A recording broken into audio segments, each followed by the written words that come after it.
Campbell was the first city to exceed its 2010 response rate. I think as of 2 weeks ago, we received notification that we exceeded our 2010 response rate. Currently, the city of Campbell's response rate is at 73.4. So that is very, very high. Not, I don't know that it's the highest in the county, but it's very, I think it's like the second highest. But most importantly, we already know that we have exceeded our 2010 response rate. Compared to the county, so we're at 73.4%, the county 71.2. So we're a little bit higher than the county average, and you know, we're really happy because especially in times like this, we realize how important it is to count our residents. Some of the stimulus money that is handed to cities in response to, you know, COVID-19 is dependent on population size. So it matters sometimes if you're under a certain threshold. So to get every person counted, babies, K through kids under 5 are the most undercounted. So make sure you count everyone. And it's not too late. I actually had a coworker who just took the census last week because she thought it was too late. And I said, no, we're still counting people. So please let your family, if you haven't responded yet, do so yourself. It's definitely not too late. And enumerators, so census workers will be going out door to door in a couple of weeks. We want to avoid that just out of everyone's safety and just because it's more expensive to have to send somebody to go to your home. But there is going to be that extra step that will be taken in the month of August to get a higher response rate. But anybody asks, Campbell's doing really great. And, you know, we thank everybody for doing their part. Thanks, Marguerite. Next up, approval of the minutes from, I know it was a while ago, February 13th, and also the minutes of the study session. I believe if you read the packet, then looks like we lost somebody, or maybe it's my screen. Oh, no, good, okay. I think we have Diana on now. Great. So we just need somebody to make a motion to approve the minutes, and if everybody read them, then you can vote on them. That was my understanding. So you didn't have to be at the meeting, but if you did read them, you can vote on them. So does anybody want to make a motion? I moved to from February. Do we have a second? Second. Okay. Do you want me to do a roll call? Yes, please. Okay. Commissioner Carpenter, Commissioner Karjaria, Commissioner Kaufman, Present. Commissioner Fields, Present. Commissioner Yoshikawa, Commissioner Sousa, Here. and Chairperson Hoffman. Yes. Okay, so the minutes from the study session, it was people's voices cut out a little bit. So the minutes from the regular meeting and study session, February 13th, were approved. So are there any, moving on, are there any communications? So I believe we do have a member of the public that wanted to speak to the commission, but it's related to the new business item 1, the pilot beautification grant program. Okay, then we'll wait until then. That's okay? Yes, Ryan, do you know if we have our speaker online now? No. Okay. Well, yeah. Well, we can wait till that. Yeah, let's wait till then. It looks like we have a Sarah Joy Espinoza Evans on the line when we're ready for her. Yeah, Okay. go ahead. Well, hello, this is Sarah Joy.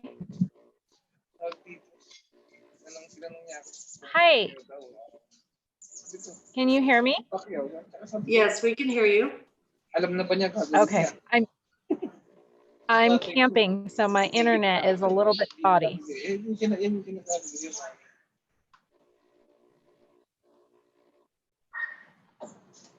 Okay. Okay, just, can Go ahead. can I, Sarah, did you want to speak about the beautification program? I did.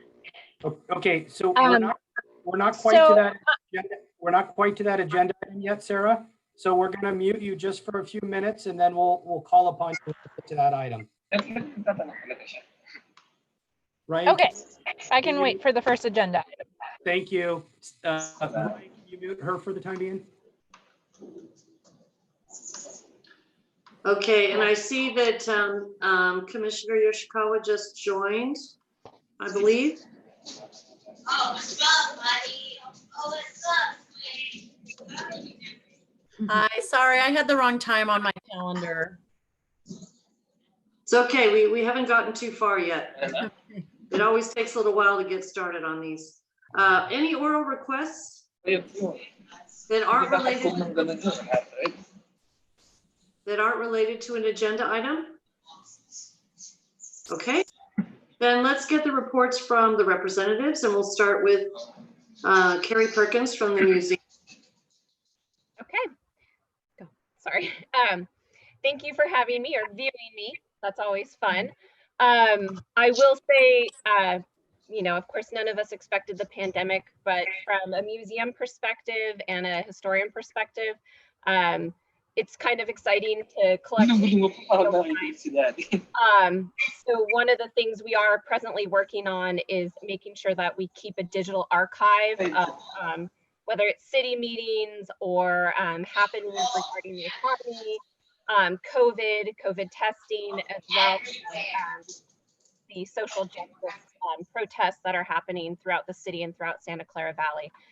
So I make my plea for anybody on the commission who would like to donate personal items. Once we get past COVID, we're looking for diaries, maps, art, anything, journals that you collected regarding COVID. They will be important, maybe not now, but soon they will be, especially because I'm working on a presentation comparing the 1918 flu to COVID and realizing we literally have the pandemic. But moving on, so the current state of the museum, like the rest of the city, we are closed to the public.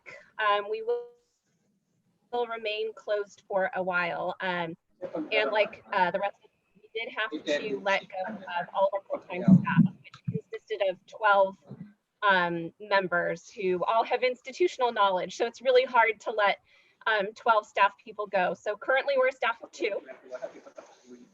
We stopped all our programs, our events, our facility rentals, our exhibits, our docenting program. They're all canceled for the present, field trips included. But that doesn't mean that the museum itself has not. Like I mentioned, we are currently collecting for COVID and the economy, but we are also working on creating digital content and turning all of our exhibits into digital content, both for the public as well as to create virtual field trips. We're working on a series of a collection video called What's in the Box. So if you haven't checked out our YouTube video, it's pretty cool. You get to see lots of items from our collection that the public has never seen before. And they're short videos, a few minutes long. Just go to Campbell Museums on YouTube, and they're quirky. You get a little bit of history. So those are really fun. And then all of our exhibits, our Ainsley House tour, all of our activities and programs that we do as far as history are being turned into digital content. So when schools come back in the fall, they can download some remote learning, and also turning those into extension activities. So it's actually creating a broader education program than what we had, because now I have an opportunity to go forward with more cross-curriculum activities. So including math, including art, including other STEM topics that complement our history exhibits. We are working on a virtual tour of the Ainsley House. We're going to start with a very simplified Google slide interactive one, but we're working with our Museum Foundation to hopefully be able to offer a 360 Ainsley House tour that allows people to walk through and has pinpoint artifacts. And also utilizing some of our docents to possibly do some voiceover narration, and allowing our volunteer corps who have not been a part of any of what we're working on now to become a part from a distance. We don't want to put them in our site yet. Let's see. We are working with our museum foundation to bring some fun fundraising activities starting in the fall, possibly a trivia night. So I'm working with a trivia company to do a trivia night, a musical fundraiser, a murder mystery, and then getting our lecture series back going, but having it via Zoom. So I'm learning Zoom and breakout rooms, and hopefully we'll have something going by August. You know, there's a lot to learn, and I have a fear of technology and being locked out of the Zoom meeting as well. So that's that. We got our art exhibit that we had just opened right before COVID hit. We finally got that up online, so people can view the art, they can vote, and we can continue with our art exhibit. And the goal is that we've got a couple winners at the end, and the final winner we turn into a mural that we can put on the outside of the historical museum building. Sorry, there's a really loud car in my neighborhood. Our museum foundation has helped finish some of our exhibits. We had been working on an outdoor panel for the Ainsley House, so they're funding that for us, which is very generous. That will be installed in August. We have an old outdoor panel by the Ainsley House. This one will go on the carriage house door, so it's much more visually interesting. Doesn't give the full history, so that way when we do open, people can come back and take a tour. And on that note, I am working with the American Alliance of Museums. They have a whole plan for reopening very specifically for museums and how to care for artifacts with COVID and cleaning and interactive exhibits. So before we open as a museum, I hope to really develop a plan, because our museums are touch museums. And so of course, that's going to be really integral to you know, whether we change the exhibits or really have a cleaning process in place. And we can't just clean artifacts with normal cleaners. So we've got to make sure that we've got specific cleaning in place.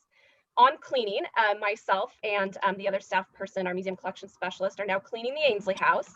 And in order to help with our budget, we reduced our cleaning staff. So we let our janitors go. So cleaning a big historic house is a challenge, because you can't use normal cleaning and you can't use a normal vacuum cleaner. So that's been interesting, but fun.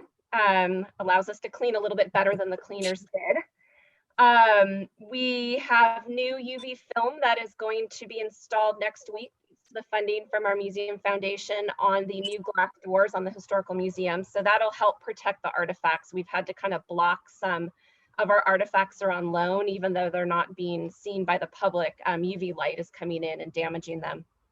And then our new window sills at the carriage house that got done last year are finally getting painted. So the carriage house will look a little bit nicer. We still do have a couple people, surprisingly, for late September and October who are still planning on hoping to get married at the Ainsley House.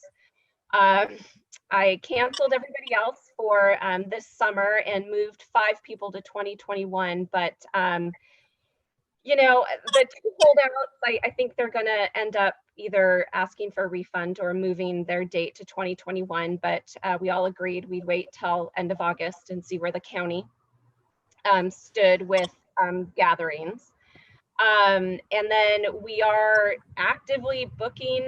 We don't have actual reservations, but a number of people, it must be all together with COVID, are really interested in getting married at the Ainsley House in 2021. So clearly they haven't been in close quarters with each other for so long. And let's see, that's about, the other thing I'm working on for the education program is to host in-person virtual lectures with myself, doing activities with the kids. So I'm actively working with teachers on what works for their lesson, having pre-lessons, like a 30-minute virtual Zoom lesson and then post lessons. So that'll be something fun to work with the kids, whether they're in the classroom via Zoom or they do remote learning on a Zoom webinar. So I'm really looking forward to doing that as well. And that's my report. Questions? Yeah, Carrie, what was the in the box thing? What was the name of that? What's in the box? What's in the box? Okay. Right now, I think we've got 3 videos. We're putting up a 4th soon. Okay. And you can get that from the museum page, the link. Yeah, you can go right to our website, campbellmuseums.com. You can also go, we do have a form on there just for people to share their COVID stories.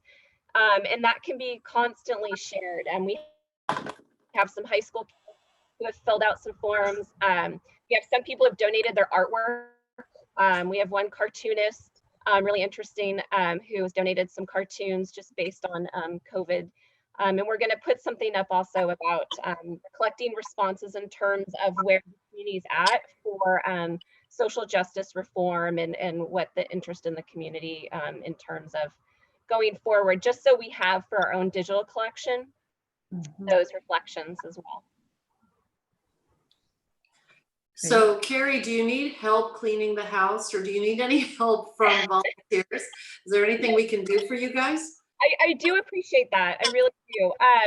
You know, we are trying to minimize our interaction with people.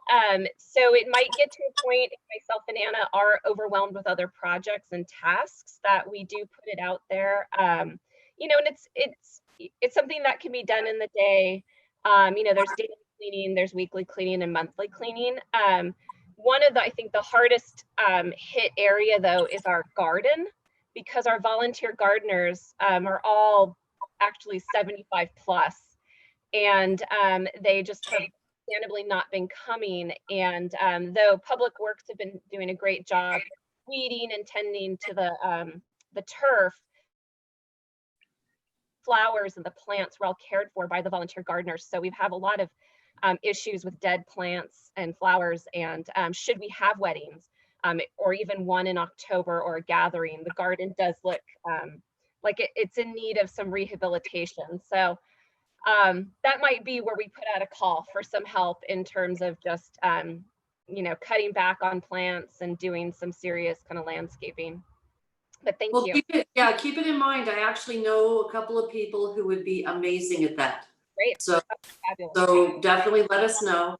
And then something, and I know this is totally future because right now you're just trying to get by, but a lot of things are going online, which is great. And maybe changing the whole method with schools, assuming schools get back in, you know, the next 9 to 12 months or whatever, going to them, having some kind of, and maybe you already have this way to bring, you know, like I don't know. We do. So we do have 4, actually I've got 8, but 4 thematic trunks that teachers rent. And so that actually cycles through about 2,000 kids throughout Santa Clara Valley. I have to revamp them because depending upon where classes fall in the ability level with cohorts, they are all touchable artifacts. So I can give out the teacher guide, I can give out the media, but the experiential tactile objects, you know, I do need to discuss with the teachers how that would go over and what their comfortability level is. I can't have them cleaned with Clorox or Lysol. We do have a price list should they be damaged, but it is really hard to get some of the objects. Some of them were handmade by Native Americans. And so it's just really hard to try to get someone to make me a soap root brush or a basket or a clapper stick. So I do worry about those going out and maybe getting cleaned, you know, thoughtfully with a rag and or sprayed down, and then, you know, the artifact is damaged. So those trunks I am turning into interactive Google Slides as well. And just, I've been in contact with a number of teachers that I know and kind of asking what works for their curriculum. And then I'm sending out a large Google form to over 300 teachers that come to our museum and kind of taking a poll as to what would work best. So then that can help me go further with developing curriculum, also what they would need in terms of doing virtual programming with a live person, because it can't just always be me. That would be too much. So can I utilize all my volunteers, for instance, who might have more experience? You know, one of the things we're looking at is asking somebody to be like a historical figure, right? And doing some kind of interaction with, you know, maybe it's Ben Campbell, or maybe it's even, you know, Teddy Roosevelt, or, you know, someone like that, and creating program around it. You know, for all the horrific things that are going on with COVID, the exciting thing as a historian and as an educator is this has really opened up what we can do as well. You know, it's just now it's a matter of time and trying to get things ready before school starts, which is a lot of pressure. So, and then also I have 2 kids, so trying to figure out, will I be practice homeschooling, right? You're So gonna that's be, you're gonna be a teacher. That's Yeah. right. That's Right. right. Well, thank you for the answer, because then that kind of gives the rest of us context on what challenges you have. Right. And please, seriously, whatever the commission can do for you, because you just got done telling us you're down to 2 people. So there's more of us than 2. So we can make a project around you if we need to. So that I was, appreciate that. Attend virtual events when we have them. Yeah. okay. Any other questions for Carrie? All right. Let's move on to Tina Wong Erling for senior services update. Okay. Well, good evening, Chair Hoffman and all the commission. It's great to see all of you. So the Adult Center has been quite busy during this time since the onset of the pandemic.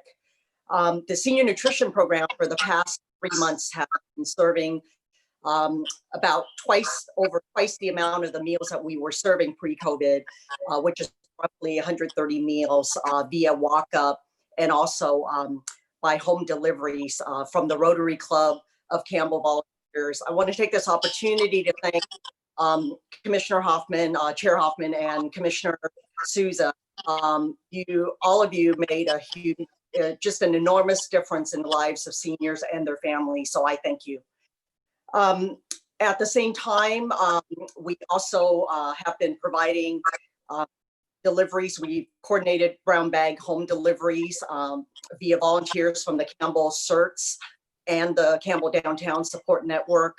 So it's been a busy time providing essential services, but it's also really made us feel good about the services we're providing for older adults. And really, we're serving older adults 50 all the way to, I'd say 95, 96. I know that for our home delivery clients, we were serving folks definitely in their mid to upper 90s. And also, I did want to just briefly mention that the home deliveries have discontinued as a result of some budget adjustments that were made for the new fiscal year. However, we've added curbside pickup, which you know, we still have the Rotary involved in helping us on a daily basis. So we're grateful for that. And the curbside is going very, very well. So in terms of communication, we've taken the opportunity during this time to do well check calls for to our 1,100 Adult Center members. We had a number of staff help us with those calls back in April. In addition, we've also mailed and emailed a newsletter that describe the various food resources that we're providing. We listed information about emotional support, transportation, legal aid, you know, any type of essential service we thought would be beneficial to our members.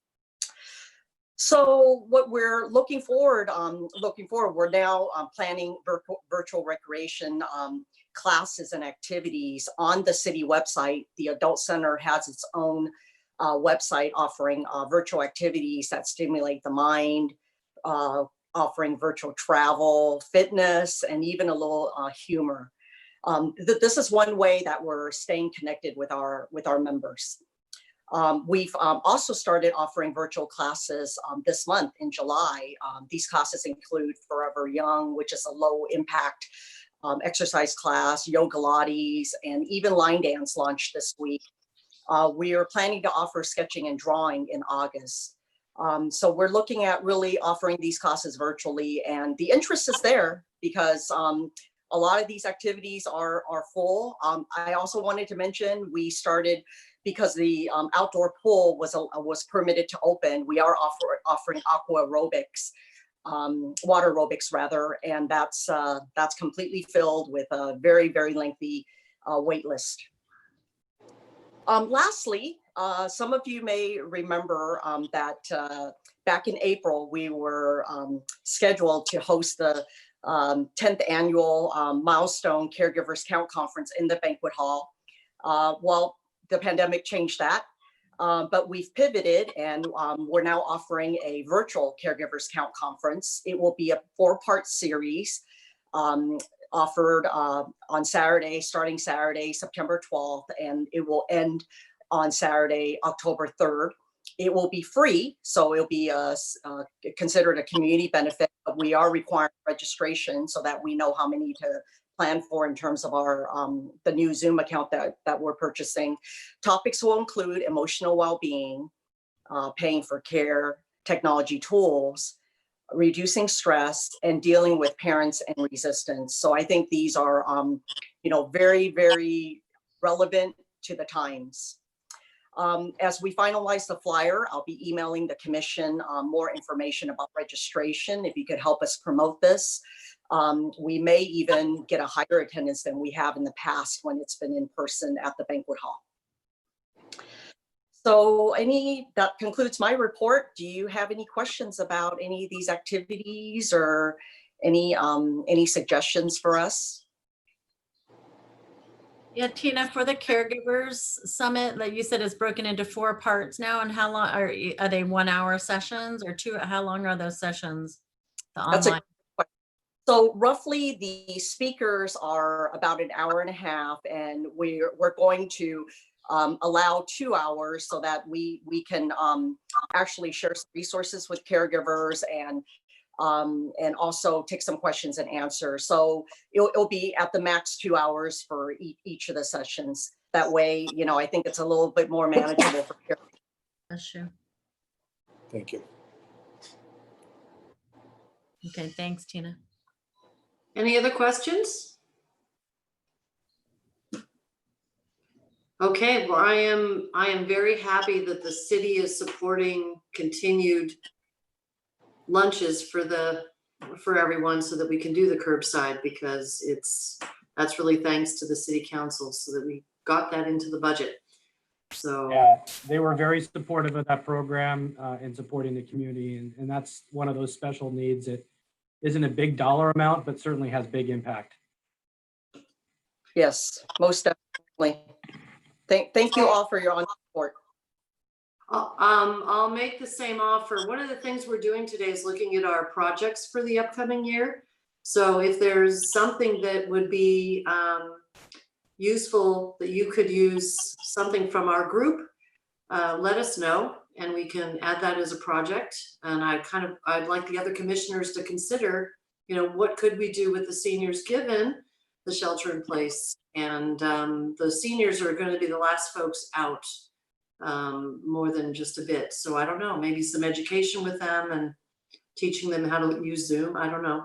But in any case, if you think of anything, Tina, let us know, because we really want to see how we can add some projects in that'll touch the community in each of the areas that are important here. Okay. Next. And any other questions before we move from Tina? Okay. Reports from staff, Brian? All right, thank you, Chair Hoffman and members of the commission. We've been very busy, and I'll try to limit to kind of what I call the top 3. And maybe you have some interest and questions in other areas. I'd be glad to answer that. But I wanted to cover an update on Measure O, on our budget, and then what we're doing related to COVID-19 from an organizational perspective. So let's start with Measure O. As you probably are aware, the city has hired design firms for both the library and the police building separately. The 2 projects will kind of be on parallel tracks, but one may precede the other one just slightly for purposes that they're slightly different projects. As you're aware, the library's more of a renovation project. The PD is a new project, and will also be accompanying any of the site improvements, parking lots, trees, landscaping, grading, any of that work will be encompassed in the police building, as well as the environmental review.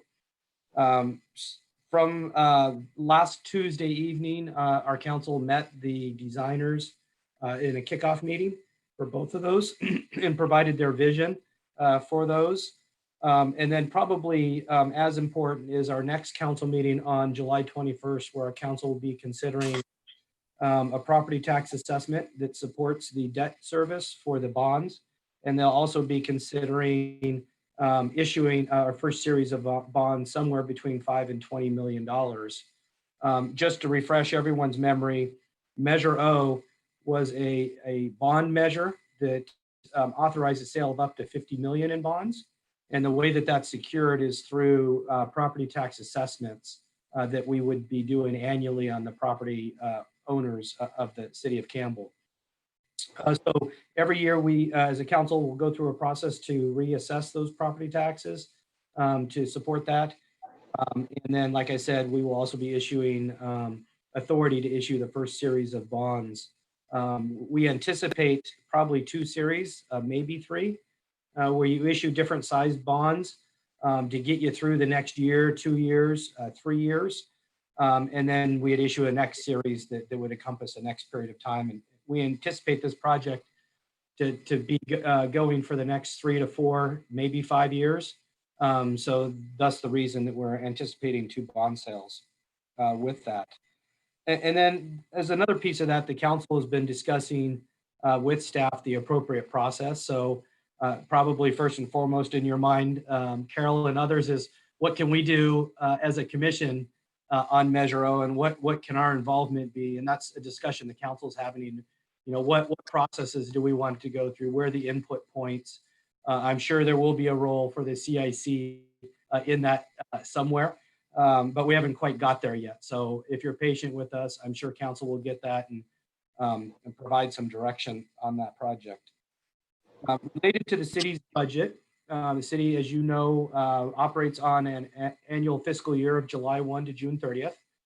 So very typically cities in the month of June adopt their budgets and set forth their expenditure plan for the next year. In normal years, it's really not a big deal process, but this year it became all-encompassing scramble for 3 months. About the time that we were drafting our budget was late February, early March, and you recall that was about the time that the pandemic hit. And so all of our assumptions, all of our year-end projections got quickly changed in the fourth quarter of the year, where we were scrambling to close a $5 million budget shortfall for the past current year, and looking to close a budget shortfall of $5 to $7 million for the 2021 fiscal year. And we've pretty much done that. The adopted budget is a $69 million operating budget. It encompasses some significant cuts. You heard from Carrie just what those cuts did to the museum and the Ainsley House programs. Likewise with a lot of our services, as Tina spoke about the senior center, but a lot of our community service programs, our rec programs, how we operate our public works and our maintenance crews changed, and how we service the public here at City Hall is changed dramatically with that budget as well. It did have a reduced capital budget of 22 million. Normally that budget is higher for capital. As far as our cost savings, a lot of the capital budget comes from general fund money to subsidize those improvements. So in order to conserve our general fund balances, we did cut capital improvements this year as well. But it was important to note that several key projects are still moving forward in that capital improvement plan, including JDM park improvements, which is the all-inclusive playground, and Campbell Park improvements as well. And I know that those have been part of the CIC's interest as well. Want to move on from budget to COVID-19 a little bit. And I've already kind of alluded to some of the impacts of that, but it has been completely eye-opening and a new universe for us in local government, and working with my counterparts in other cities to realize this is really an unprecedented time in the things that we're dealing with not only trying to work with the county health department on a pandemic and keep our citizens informed and safe, but yet still operate essential services that we do in government and protect our employees from being exposed, from PD to public works, to servicing parks and restrooms, things that you think would be easy to close, but yet during this pandemic, parks and restrooms have been a lifesaver for many people to have an opportunity to get out. So as a city, it's important to still provide those services, but do it safely. And I think we've done a good job at doing that. We've been operating primarily with a telecommute policy that allows employees that can accomplish their tasks from home to be doing that, and we'll continue on that path. Last week, the county health officer issued a new order that will allow businesses and government agencies to resume at least some normalcy of operation, if that's not the inappropriate term. But with that, as we resume allowing the public into our buildings, we will be implementing much more strict guidelines for how we deal with the public, just a brand new way of thinking of things. And it's really unprecedented to think that we're in a time where in a public building or a bank or a courthouse, you're encouraged to not come in. You're encouraged, if you do come in, to wear a mask and covering so we can't see who you are. And we encourage the anonymous nature of those contacts, and it's just really unprecedented to hear our courts and the way that they do security and passing people through security with masks and sunglasses and face coverings on, and banks doing the same thing. So as we resume service, we anticipate that first stage of our resumption of service will be servicing the public by appointment outside of our building while the weather is good. The new health order encourages any business that can be done outside to be done outside in fresh air. So we will be meeting with the public and having temporary service counters outside of our building, and then quickly transitioning over the next coming weeks to a kind of mixed service center where staff will be inside, but there will be a service window where the public will be outside of the service window, kind of like the Dairy Queen with the sliding window that opens and closes. And then transitioning as the weather turns this fall and we begin to get rains, to actually allowing the public into our lobby and having a central point of contact, probably in our downstairs lobby for the public. And at which time we will have ramped up some of the equipment we're purchasing.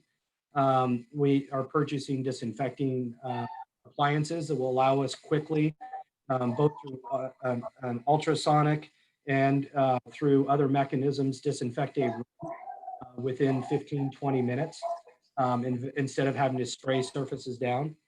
And then we're also looking at screening devices, kiosks for the public that enter the building, much like a metal detector that will take your temperature, whether you like it or not, walk through the scanning machine. So we're looking forward to the plan to implement that. I know our employees are a little bit on edge, so any support when you see our employees, you can give them, and words of encouragement. It is really unsettling times. And as we have been going through this and adopting our budget on top of all of that, we have met with all of our labor groups and asked for concessions in benefits that they've negotiated in time. So I just want to recognize our employees have really given back and participated and stepped up in this. And I think that can't be recognized enough, and I wanted to point that out to the commission. So with that, I can certainly answer questions on other topics or elaborate on those if the commission has questions. Any questions?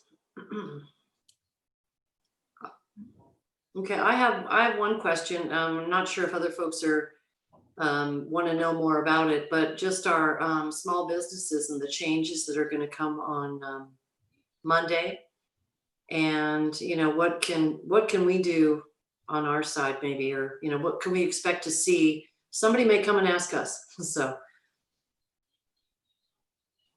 we've been working through our economic development staff of one and our planning staff to reach out to small businesses and make sure they're aware of resources through CARES Act, through loans. A lot of the financial aid and the grants have been exhausted. So there's not a lot more of grants out there right now.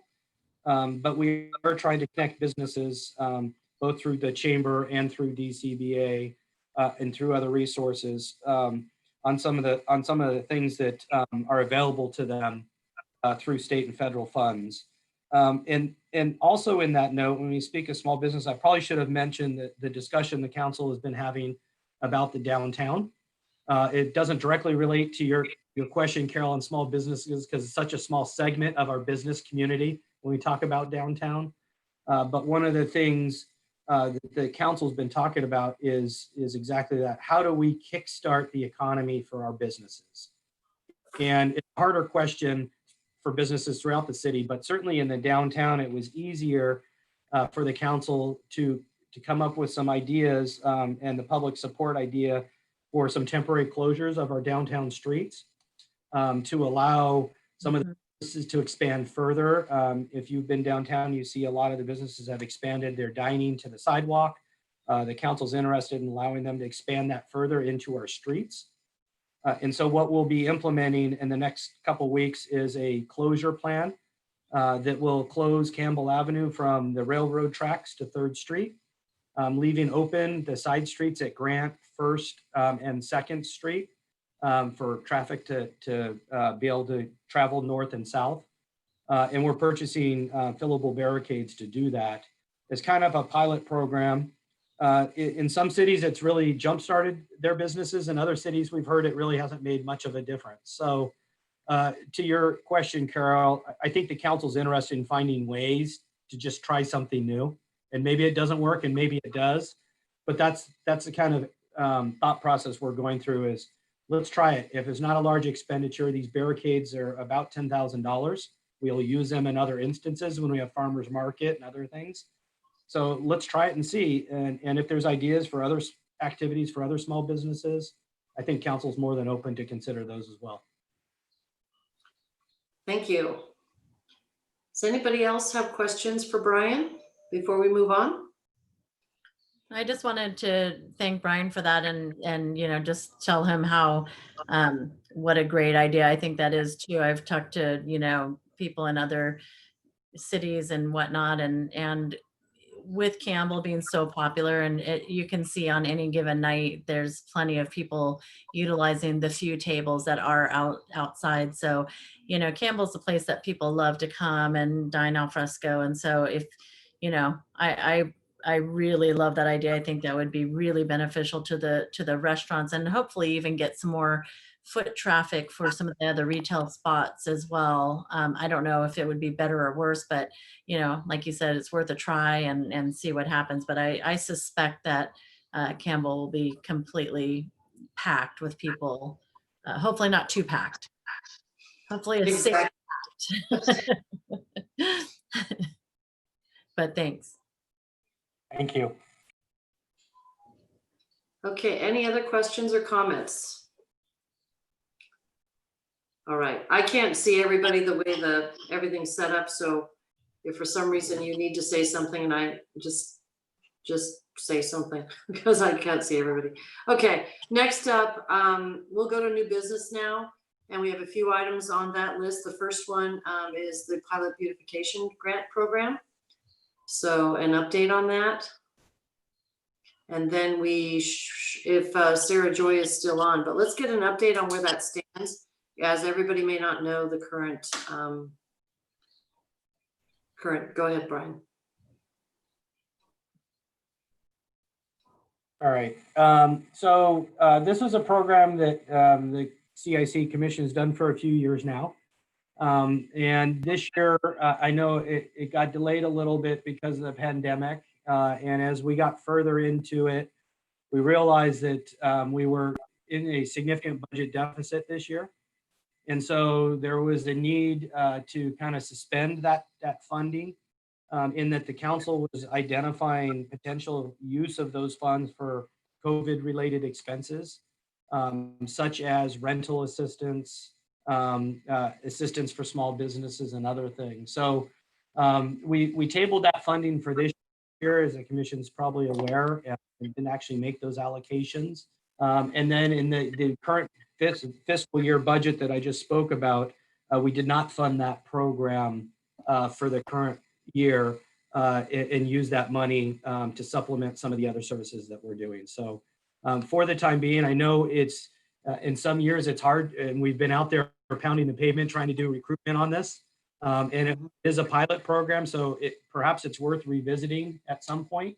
We will be looking at our budget with the council almost monthly throughout the year and doing budget amendments when necessary. So should the economy recover more quickly than we anticipate, there's a possibility we could refund that funding if there's a strong desire and need by the public for that program.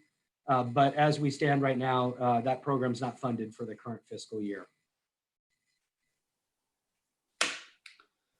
Okay, and I know that Bill really pounded the pavement on that, and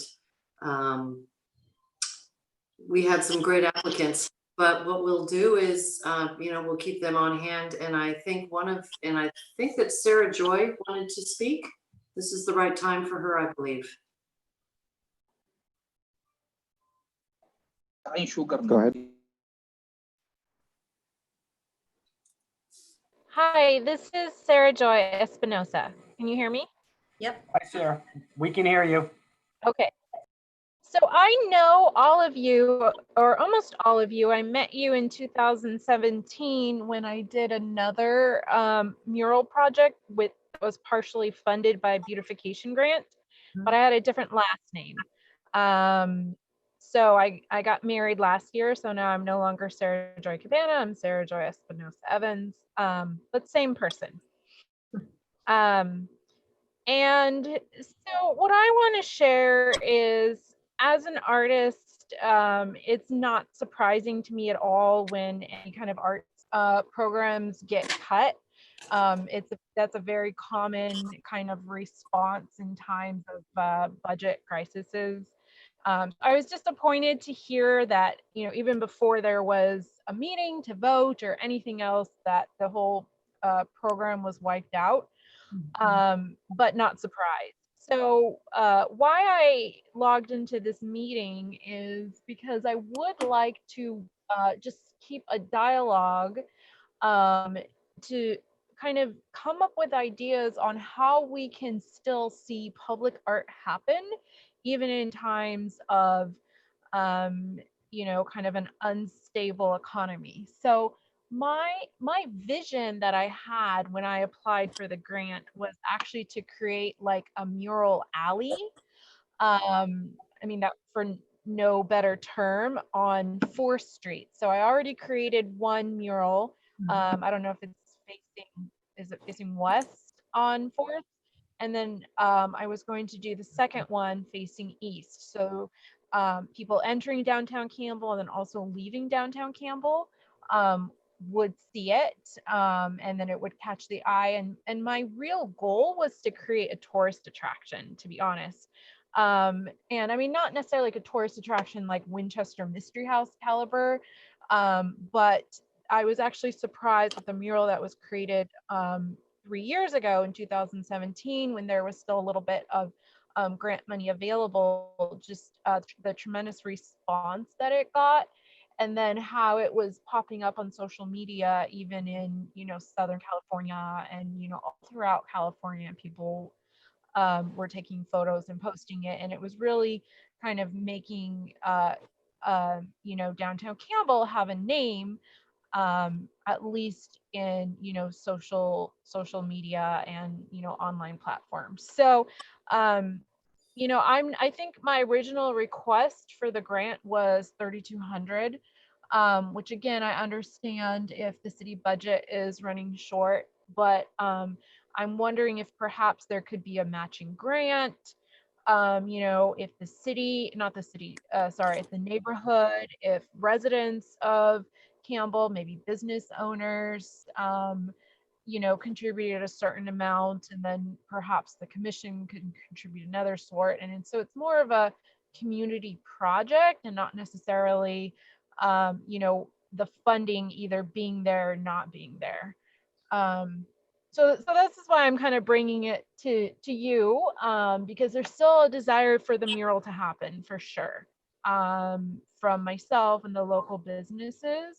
And if it has to happen differently, that is fine as well. But I just kind of want to keep the commission involved in the dialogue of how and when it could happen.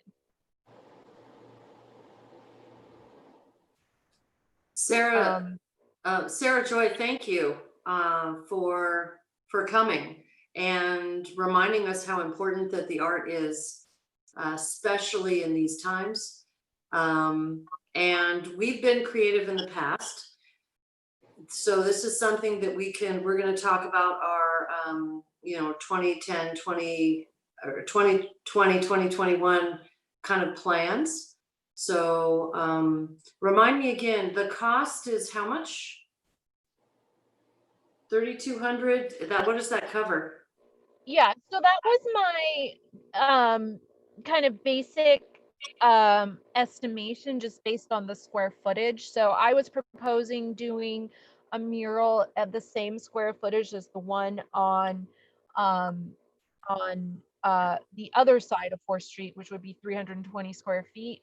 And then $10 a square foot's a very low price square footage for mural work. But it is, a public, it's, a public piece, and it's, funded by the city. So then I came up with my request based on the square footage and then the cost per square foot. Does anyone have questions? Go ahead, Ann, Commissioner Souza. Actually, I have a comment. So I actually had posted the mural on my social media last week, and I got a couple responses. Hey, where is this mural? They didn't know, and so it was kind of nice to get that out to people. That'd be kind of nice to do a little bit more, like showing the artwork we do have in Campbell. I know that when I first came on the commission, we established an art policy, and I'd like to have the other commissioners think more about that art policy and what could be done. This is my last commission meeting, so I can't do it. Nice to really look at what other pieces of art and the art boxes that we did. Those were done through sponsors, and we didn't use any city money for that.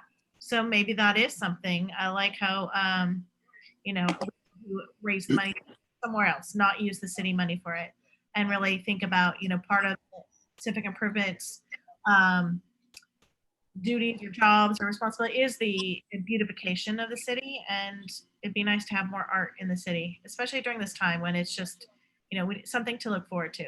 And I just love Sarah Joy's mural, and our neighborhood actually had hired her to do a box when we had our roundabout done. There was a box there and she painted that, and it was just wonderful. So I would love to see more of her work in the city. Yeah, this is Bill Kaufman. Sarah Joy, I love the enthusiasm. I love your ideas. I want to hear more. And I know that myself, along with several other commissioners, including Carol, Ann, and others, are very supportive of the public art idea. And I think sponsorships may be, especially during these, may be a great way to go in terms of obtaining funding. So would love to see what your overall vision is, get more details there, and we can maybe put a plan in place.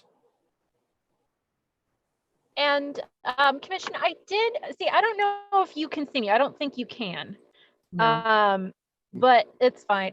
I look like a mess. But I did send my my mock-up, or basically my kind of rough design, to Margarita in an email. So that can be publicly shared. I mean, I would share it here if I had sharing capabilities. But I mean, the murals, it's planned out, and we had some in-kind donations for paint. We spoke with the business owner, the landlord. So a lot of the footwork has been done. But for fine art of, kind of this quality, it's not a volunteer project. So that's kind of what we're in discussion about, kind of putting that final piece in place. Because I'm very passionate about the city as well, and I want to see it look nice, and I want to, leave a positive mark, that will last for years to come. Absolutely. Any other comments for Sarah Joy? Yeah, Sarah Joy, you're talking about the wall on the side of Tajillaria, right? Is that Yes. okay? Okay. Yeah, that's what I thought. I just wanted to make sure that I Yeah. was. So now, unfortunately, my understanding is that Tajillaria is not going to stay in business. Oh, Right. And so I don't think we're able to weather the COVID crisis.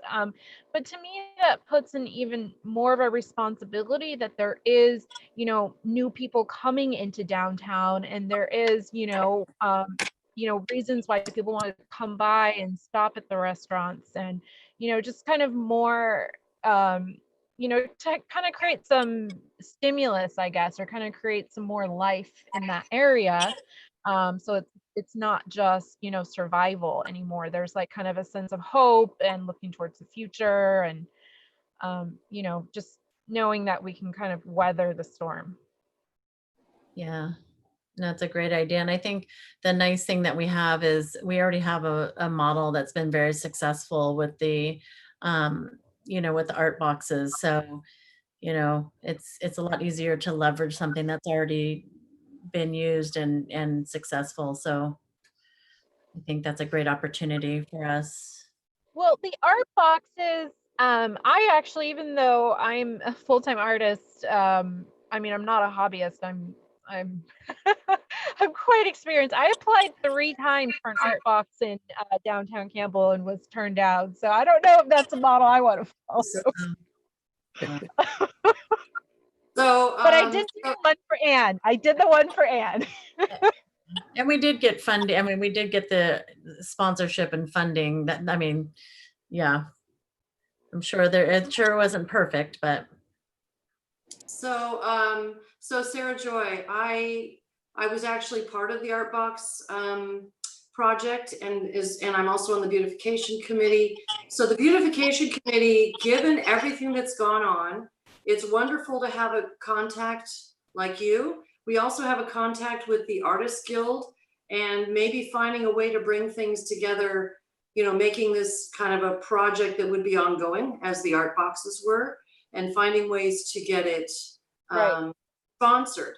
And so, I know how we did it, and there's ways to consider, and I would like to take it back to the committee and have you, if we could consult with you, Sarah Joy, that would be great. And we can look at a, kind of holistic approach to what we can't make any decisions today, obviously, but kind of use you as a sounding board and someone who has something ready to go, as maybe, piloting some kind of sponsorship. And then how do we bring the COVID piece into that? I want to kind of talk about how we're, the recovery and having a way to, not just that, but a lot of the events that are happening now. 2020, it's like I almost want to have a 2020 alley that says, here's what we've gone through, and some positive to that. So I really hear you, and I think we all do. And it's something that this commission, not funding from the city per se, but look and see how we can find another way. We're usually up for that. So so I appreciate you calling in. Want to make sure that no one else has questions. We do have an email for the beautification committee. For some reason, it's not in my mind, but maybe I'll ask. What I'll do is ask someone from staff to send an email to you with that information and copying the beautification committee, and we can start a dialogue that way. Okay, that sounds great. Wonderful. Okay, any other questions or comments before to what Sarah Joy talked about, but then maybe talking more about the beautification grant, knowing that is on hold. I will say on hold Brian. I'm not going to say it's disappeared because, you know, anything can happen a year from now. But right now it's on hold. And how do we, I believe that people were reached out to that had been approved that we couldn't give the money to. And we will keep that information as well going forward, and looking at it maybe some different ways to provide art to the community. We have lots of options, and as Commissioner Souza said, we do have a policy, an art policy. Let's leverage that. So any other commissioners have comments on this topic? Actually, I do, and maybe this is, I don't know, it's a great segue for what I wanted to bring up, but I don't know if it belongs in this section or maybe just after we wrap up each of the agenda items for new business. But so Carol, Commissioner or Chairperson Hoffman, if you could help me out, like, and let me know if I wanted to bring up a potential art project, you know, that I'd like to bring to the commission and the council. I don't know if you want me to speak to it now or just table it until we're through new business. Why don't we, I would say if we can table it, we need to go through the work plan. So when we get to the work plan, if it would be okay with everybody, looking at what we were supposed to do and then looking what we want to, you know, good ideas for the future, especially before we lose 2 of our commissioners, because it is their last meeting. They may have some great ideas too that we can build upon. So can you hang on to it until we get to that part? That would be perfect. Yep. Great. Okay. Thank you so much. I really appreciate you taking the time to listen. Thanks, Sarah Joy. Thank you for Thank you. everything you do. Okay. Thank you. All right. Next item, next item on the agenda is the Neighborhood Association grant update. One of the things, and it's been a few months, so people may or may not remember, but we did provide the grants, and we're looking at trying to streamline the process for those that are requesting the grants. A lot of the people have done this over and over, and if you're a returning person, how do we make that simpler, smoother, and all that? So looking to form a subcommittee to be able to work through that. Before, you know, in the next, I guess, few months, I don't remember what the date time of that starting, but a lot of the applicants had that question and wanted to know how, you know, really, do I have to fill everything out? And given what we're doing at this point in time, we've moved things forward, maybe adjusting it. Is there anything with a grant program we would want to consider differently than we have? There's a lot of history on this. And we did talk about that, but again, that was in February. So that'll kind of come into when we talk about the work plan. But is there anybody interested in being part of that subcommittee? Because we do need some people to lead that. Unless you want to wait until we talk about everything to see, because there's going to be a lot of adjustments. Yeah. With, you know, 2 commissioners, I would say, retiring. And we'll get 2 new commissioners, so things may change and we need leaders for these anyway. So if it's okay with everybody, I can hold on and we'll bring it to the work plan and we'll talk about that. But we should find a way to streamline it. Almost all of the applicants asked for that. And I think it's fair. So that's where we are with that. Art box program. I'm sorry, go ahead. I'm sorry to interrupt. I'm going to step off the meeting and leave the meeting here and leave you in the hands of Margarita and Diana, if that's okay. And I'm sorry to interrupt, but before I did that, I know this is the last meeting for a couple of your commissioners, and I wanted to just take a brief second before I leave and recognize both Ann Souza and Amy Carpenter for your work on the commission, for all that you've done. From Capture Campbell to the Youth Fair, to Campbell Cares and the Youth Job Fair for you, Ann Souza, as well. So thank you both for all your service. City of Campbell is better off because of it. So thank you. Yes. Yay. Agreed. Thank you, Brian. We'll have, my plan was at the end before we adjourned, we would each, say something and give those two a chance to say something as well. So I was going to hold off on that so we could get through, unless for some reason, Commissioner Susan Carpenter, you don't want to stick around. We'll do that then. So for the art boxes, back in February, again, we talked about, we have a map of about 30, I think there's about 30 to 35 art boxes. And I noticed there was one that was starting to fade, and the Civic Improvement Commission, we don't own these per se, but we care about them. So wanted to keep them looking good so that if labels are starting to fade, we can make new ones.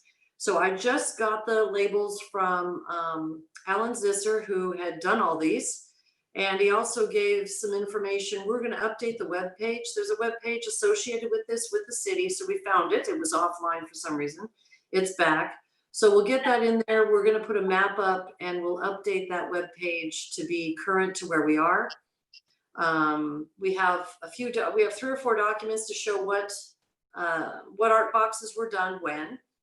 And the request to the commissioners will give you the map if you happen to be out and about, and if you happen to see, and this goes for Commissioner Carpenter and Souza, even if you aren't here, you're welcome to do this.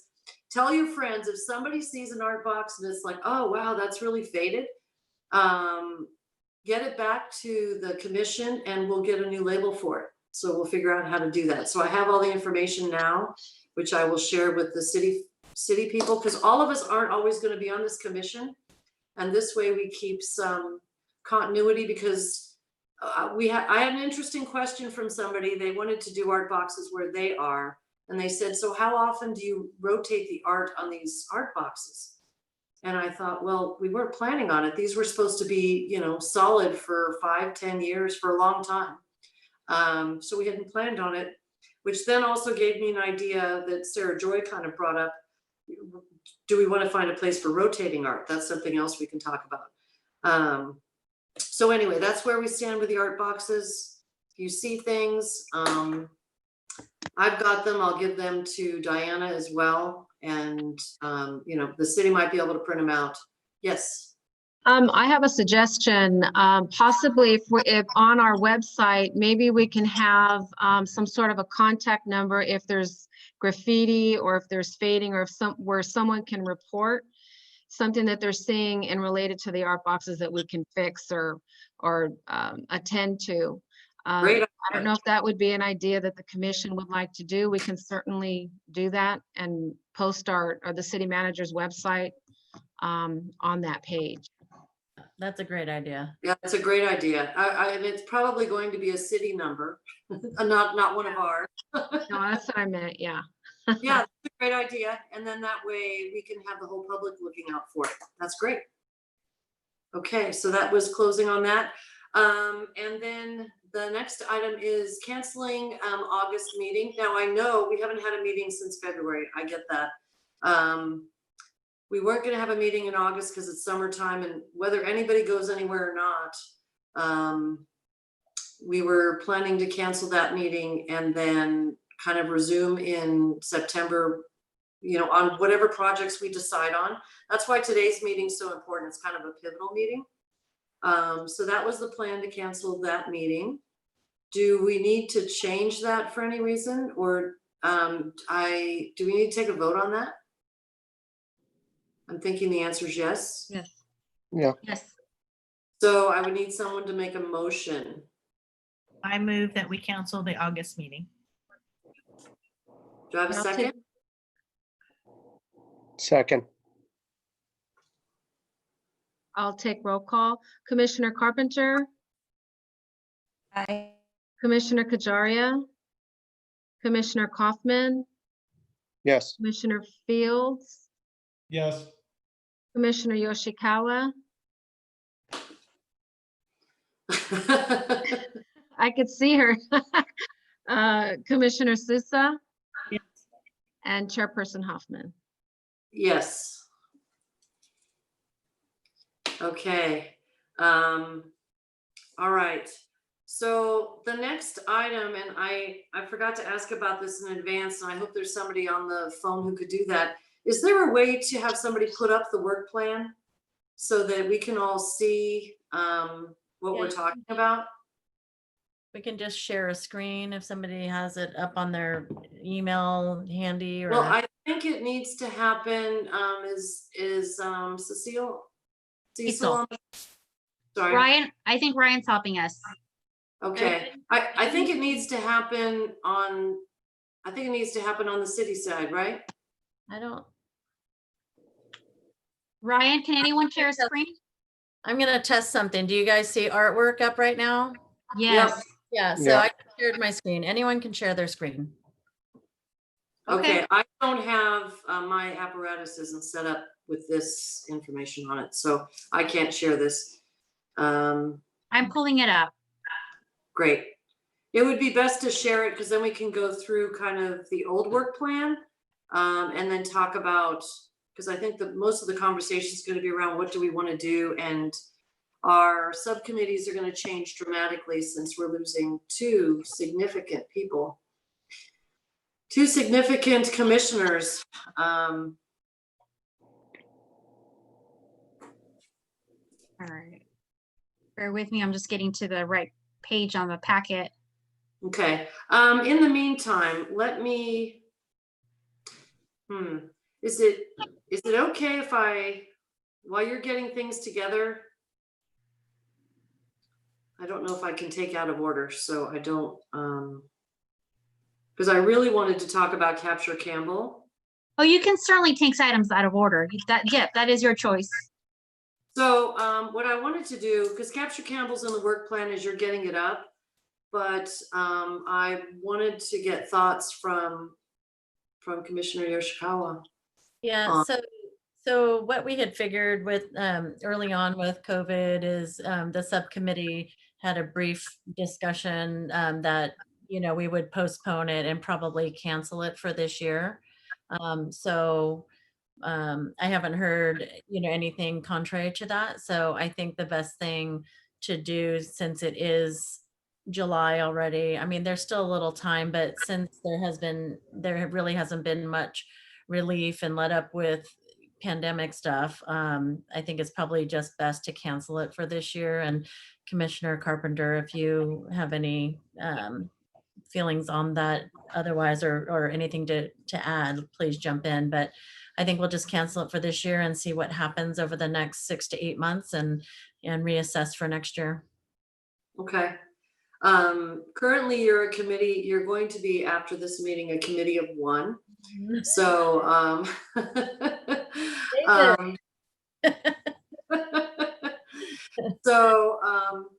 we may want to see what other you know, if some other commissioners want to jump on that. There won't be any work right until next year.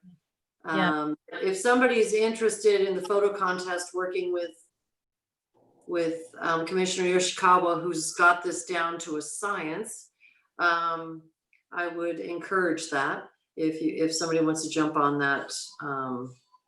Yeah, we'll definitely need some help, you know, for the future, because it will, yeah, it's just me, and we can look at the entire work plan so everyone can see the different options and kind of pick their, you know, subcommittees that they hope to be on, and hopefully there's somebody. It sounds fun. I want to see the whole list, but I am tempted. So So the good news is, most of us are on multiple committees. So Davis, you wouldn't know that, but we are on multiple committees, and you know, if it needs to be a committee of two for a bit, especially if there's not much going on, this committee, I don't think you start doing too much until the beginning of next year, right?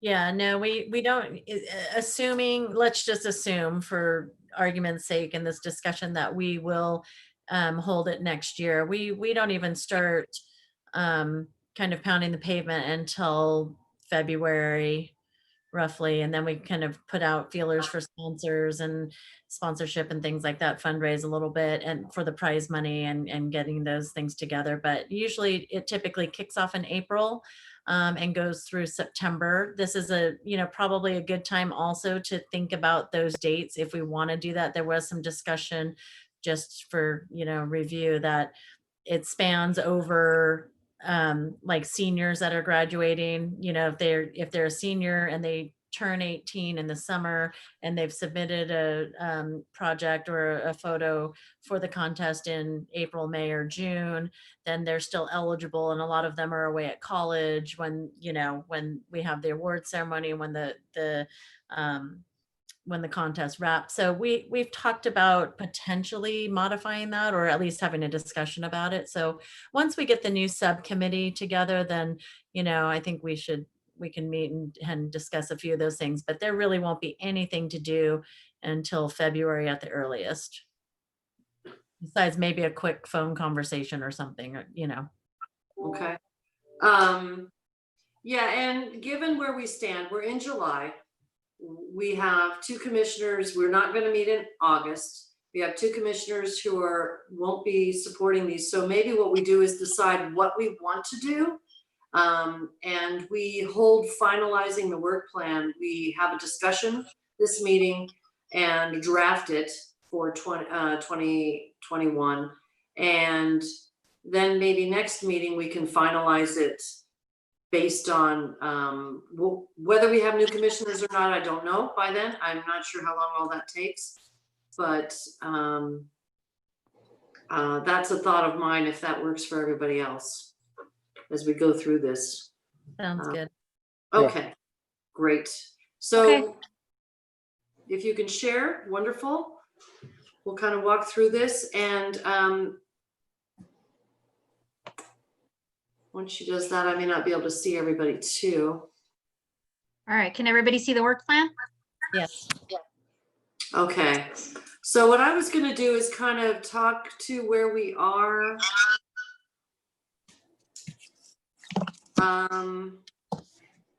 Yeah, kind of talk to where we are and people that kind of own the committee at this point, then jump, I'll pause to give you some more time to follow up. So the first one is the pilot beautification grant. We just spent a bunch of time on that one, and we did it. We did what we expected to do, and now it's on hold. So from a work plan perspective, the beautification grant is on, I would say, is on hold. Commissioner Kaufman, any comments on that? No, I think we have no choice but to have it on hold at this point. I mean, it was successful as far as the last round, but obviously the pandemic hit. So assuming that at some point things get back to normal, hopefully we can just restart it up. Okay, I agree. So leave that as a hold item. Any other comments on that one? I know it's getting late, so I'm going to move through these a little bit quickly, but slow me down if we need to get to it, because I know it's been a long meeting already. So review the process and criteria for neighborhood association grants.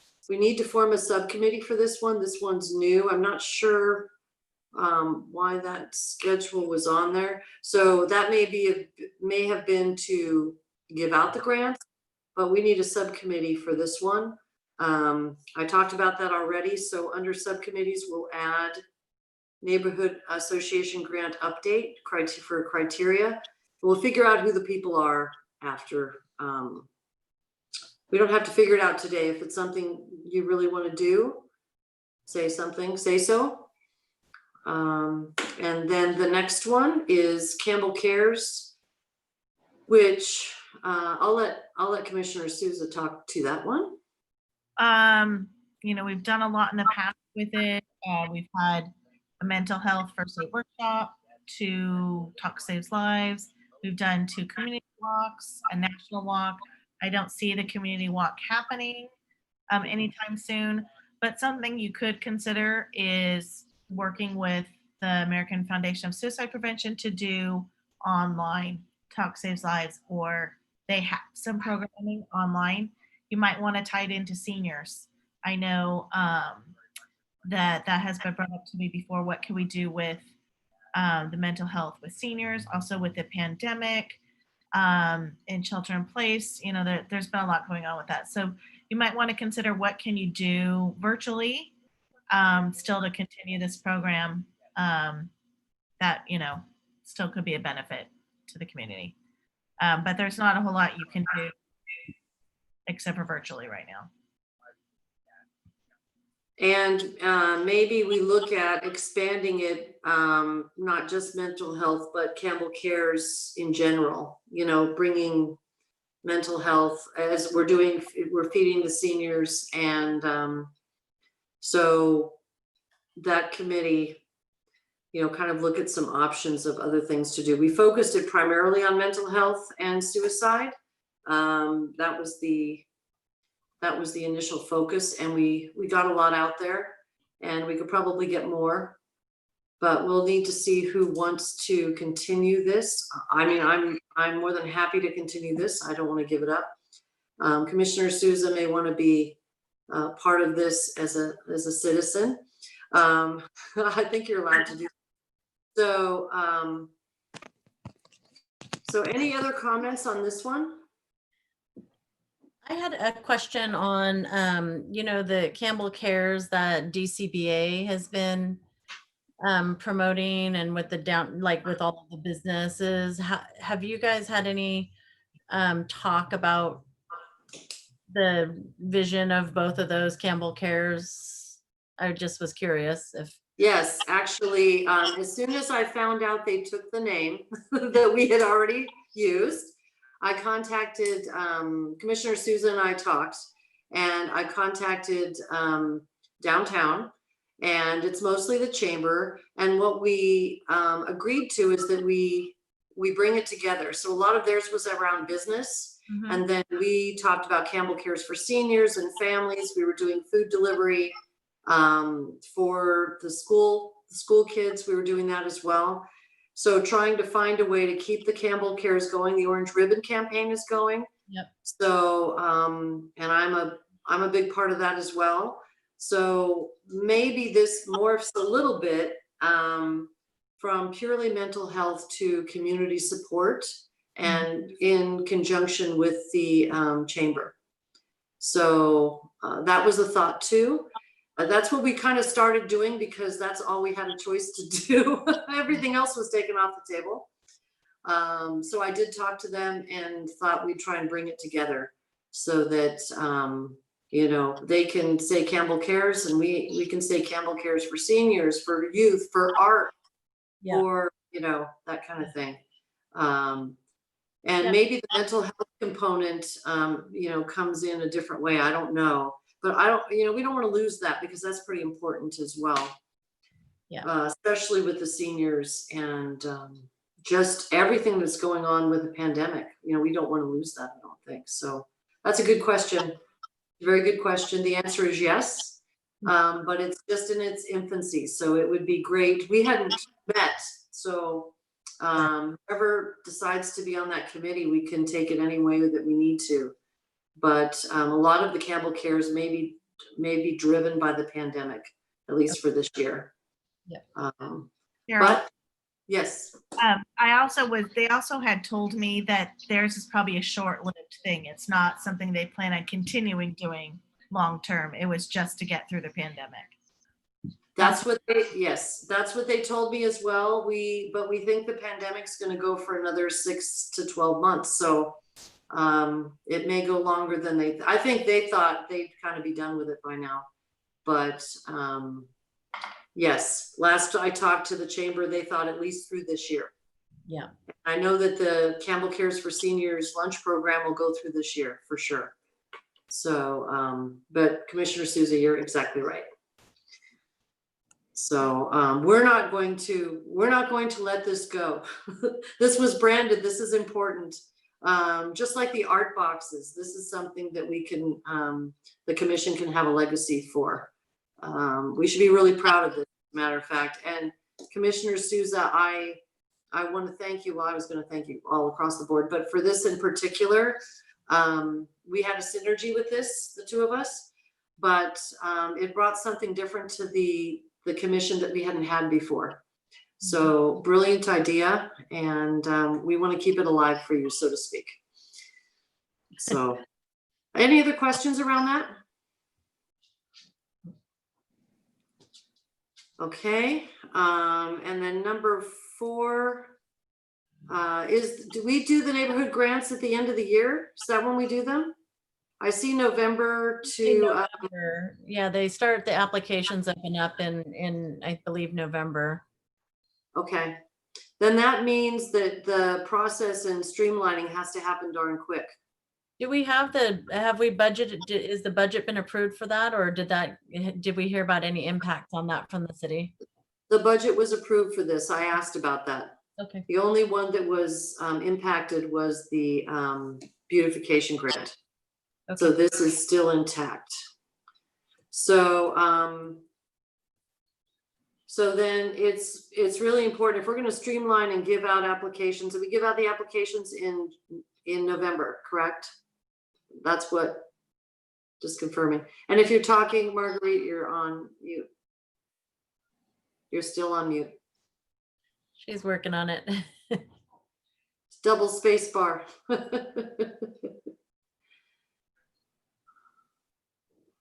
There you go. Yeah, I would go with what Jan says. Was that the question about when would? The question is when we send out the applications, because if we're going to streamline the application, we need to do it by October if we're going to be, so we have to kind of do this quickly. Diana, do you have a sense of when the applications go out? Since you've worked with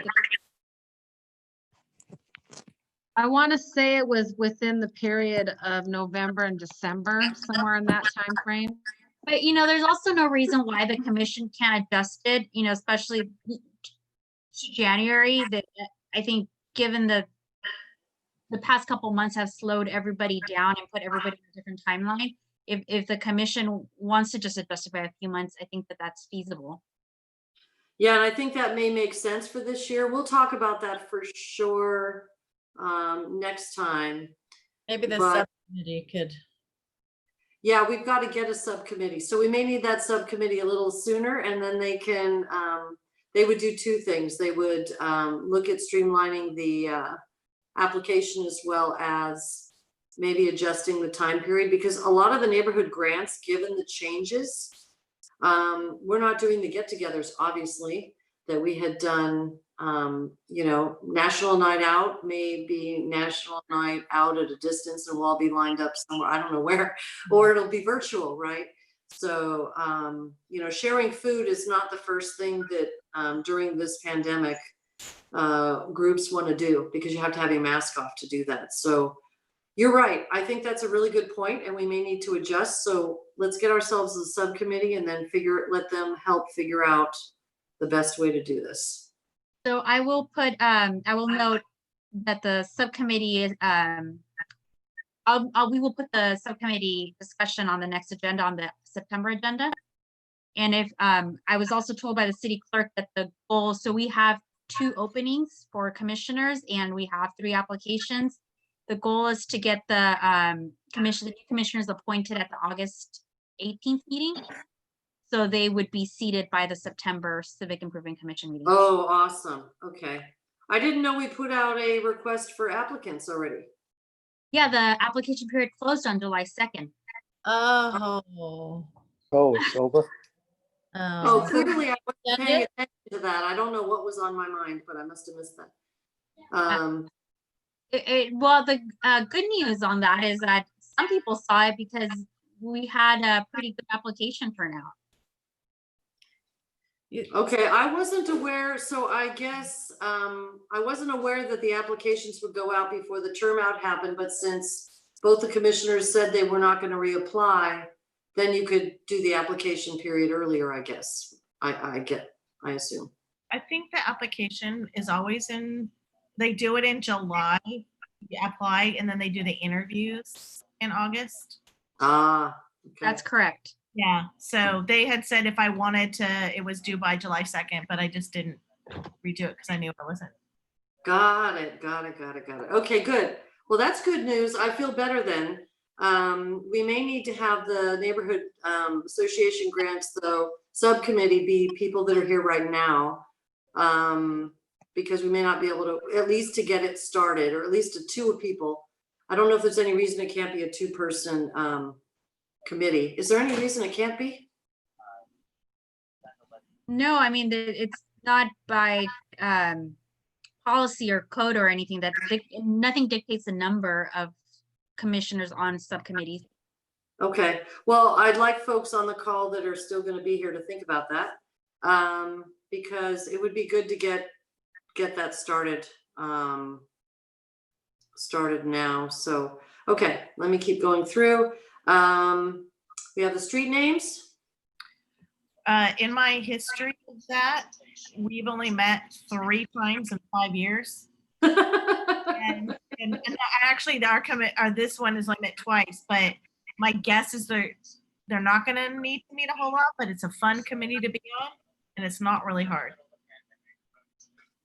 Okay, so that's good to know. So we'll keep the committee open with the 2 people that we have on it, unless somebody wants to adjust off, but knowing that they won't be very busy. Is that what you're saying? Okay. Is that okay with everyone? Yep. Yes. All right. Real quick, can I interrupt for 1 second? Of course. They're had just texted me. I had texted him earlier, Carol, chairperson, and he was asking for the Zoom link to the meeting, and I forwarded the email to him, but I know that sometimes they're individual links and personalized for each participant. So Diana, if you could resend his to him, that'd be great. So about probably 10 minutes after the meeting started, I had Ryan resend the link to him. I didn't have his cell phone number to let him know. Yeah. So you could have him check his email again. Yeah. Ryan did resend his own link and password information to him. Okay, because he said that he thought he had received it, but it turned out to be a different one, and then asked what the Zoom link is again. So I just sent him that email. But sometimes we can just give him the meeting number and password, on his cell phone. It's been my experience that if you share Commissioner Yoshikawa, if you share yours, he can log on using yours. It'll just say your name. Okay. It'll be his face, just your name on his box. Okay, great. I'll let him know. Okay, I'm going to keep moving in the interest of time, if that's okay. All right, the high school job fair. So Commissioner Souza, or? We turned that over to the Youth Commission. That's what I thought. I just wanted you to confirm that. Enter information, and I told them that they could ask me for questions or help later, but that's now their project. Perfect. And do you know if they're still planning to target that for next February, or you haven't heard anything? Mm-hmm. Okay. Depends on COVID. Right. Well, good job. Good job, everyone, for, hatching it and growing it and all your work on it too. So. Yeah, we had 4 successful job fairs. That's pretty good. Quit while we're ahead. Well, Commissioner Susan Carpenter, you made a recipe that is really well received, and that's a big deal. So, the idea, I think, Commissioner Souza, that was one of your other ideas that you brought with you. And it was a similar year to this year where we're kind of needing to revamp, because what's on this list is not everything we need to do. There's so much other ideas we need to have. So thank you again.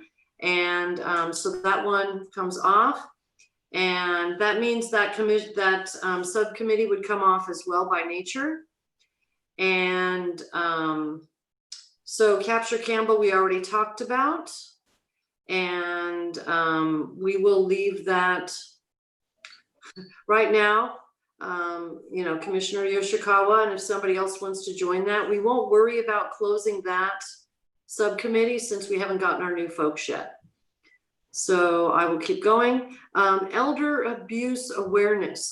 Who put this on the work plan? I don't remember who did.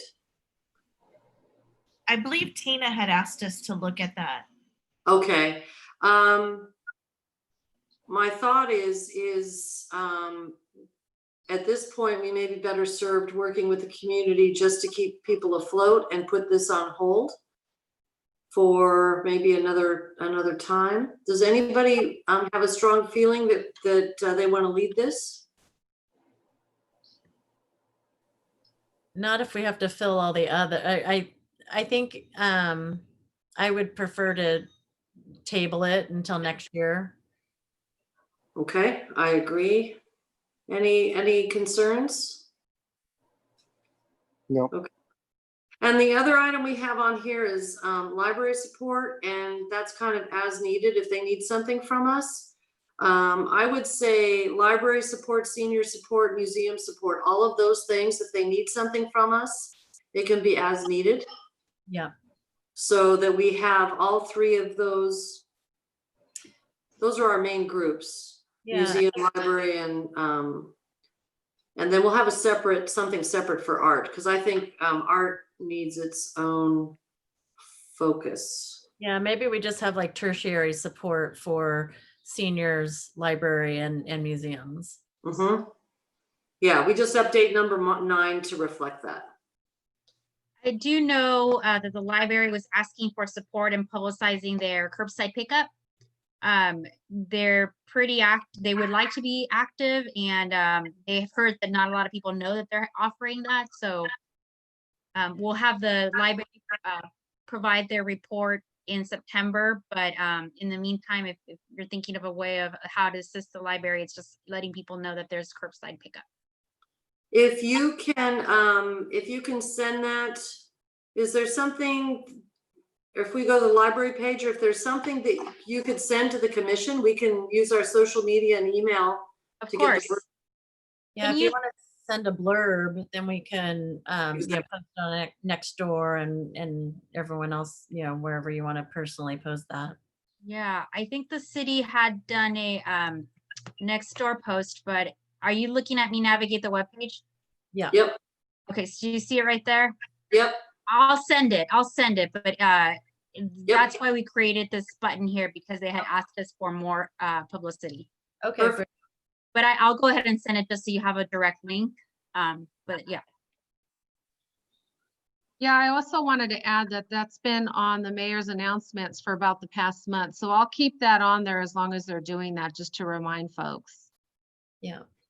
Yeah, it would be great for all of us who have, friends in Campbell, that a lot of people don't read anything on the city page, don't do anything with the meetings, any of them.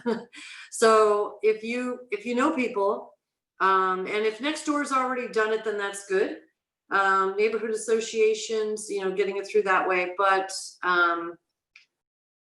personally, if anybody wants to, this is not required, but if you want to, post it on your Facebook page and send it in your emails to your friends, and because they may not know. And anybody who's Santa Clara County can come to Campbell and do pickup. So it's not just Campbell people. I think all of the libraries have it, but we want to get people to come to Campbell, then they can walk downtown and get some food and that kind of thing. All right. So and then Joanne, just so you guys know, if you scroll down on the little boxes, if you do the down arrow, you'll see the rest of the people that you may not be seeing right now because of the shared screen. Just FYI, he is joined. So. Oh, great. Okay. Glad we got him here. We're getting close to wrapping up. I am in the next 15 minutes, hopefully. So the last item on this work plan is exploring art, other projects. And I think that discussion kind of came up today earlier with the mural that is a little bit separate from the pilot beautification, just kind of looking at options on what to do with art. Some thoughts to bring back to to the commission. And if there are people that are interested in that, you know, let us know. And Oh, we'll figure Commissioner out, Yoshikawa has her hand up. yes. So I'm definitely interested in, you know, looking at the next projects for the work plan with regards to art in Campbell. And maybe this is where, you know, we officially start branching off from the branding of Campbell Cares. Maybe it's Campbell Cares about art and Campbell Cares about mental health and Campbell, you know, something like that. But I'm very interested in that. And like I alluded to earlier, this is a perfect segue because we have an opportunity to put up some art that has already been created and has been artists that donated their time for free. And if you allow, I'd like to just share a couple of, I'd like to share the screen, Marguerite, if that's okay, if I'll take it from you. But so this is a very young organization that was hatched through the efforts with the protests over Black Lives Matter and police brutality and you know, racial equality and social justice with the murder of George Floyd, et cetera, in the last couple months, or the last month and a half.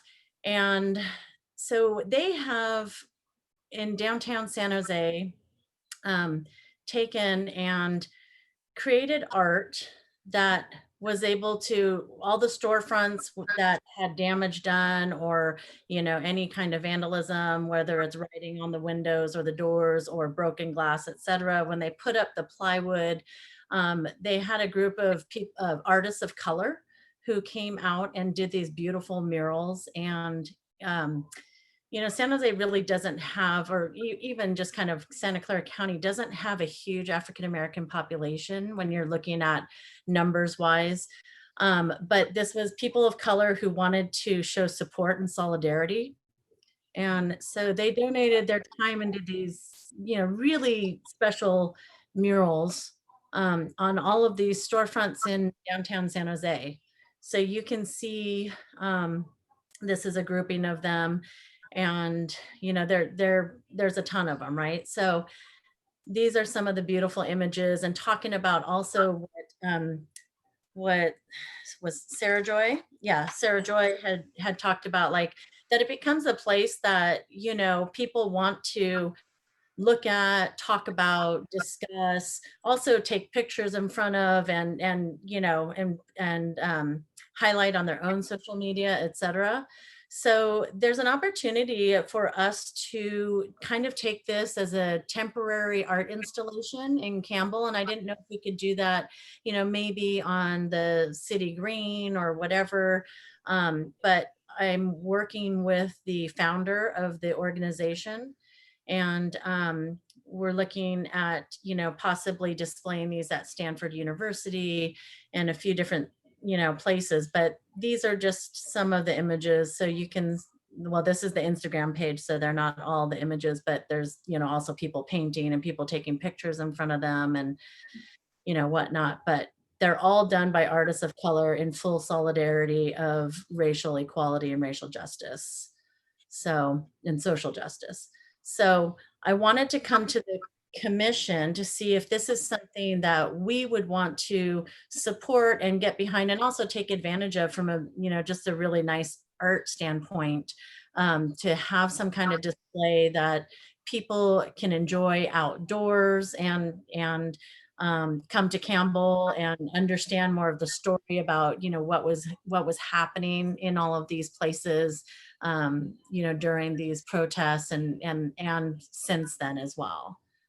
So I don't really know how to go about, you know, doing this, except for I'm just trying to volunteer for the organization to help them get these things displayed, right? I want as many people to see them as possible while they're still in good shape, because they won't last forever. It's definitely an ephemeral, you know, art piece because it's done on plywood and it's not necessarily designed to last forever with those paints and the medium that was used.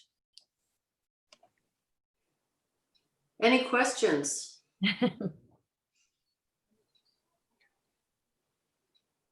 before I say anything, I want to give everybody else an opportunity. I think it's a neat idea. I guess I don't know yet, what ability we have in terms of where they can go, or like what are the places that sort of have potential of where they could be displayed, be it downtown or the community center or anywhere else. But I think they're powerful pieces, and makes sense to try and find a way to preserve them, because a lot of them on the storefronts, they probably just came down right away and they're just sitting somewhere. Well, they're sitting in her living room right now.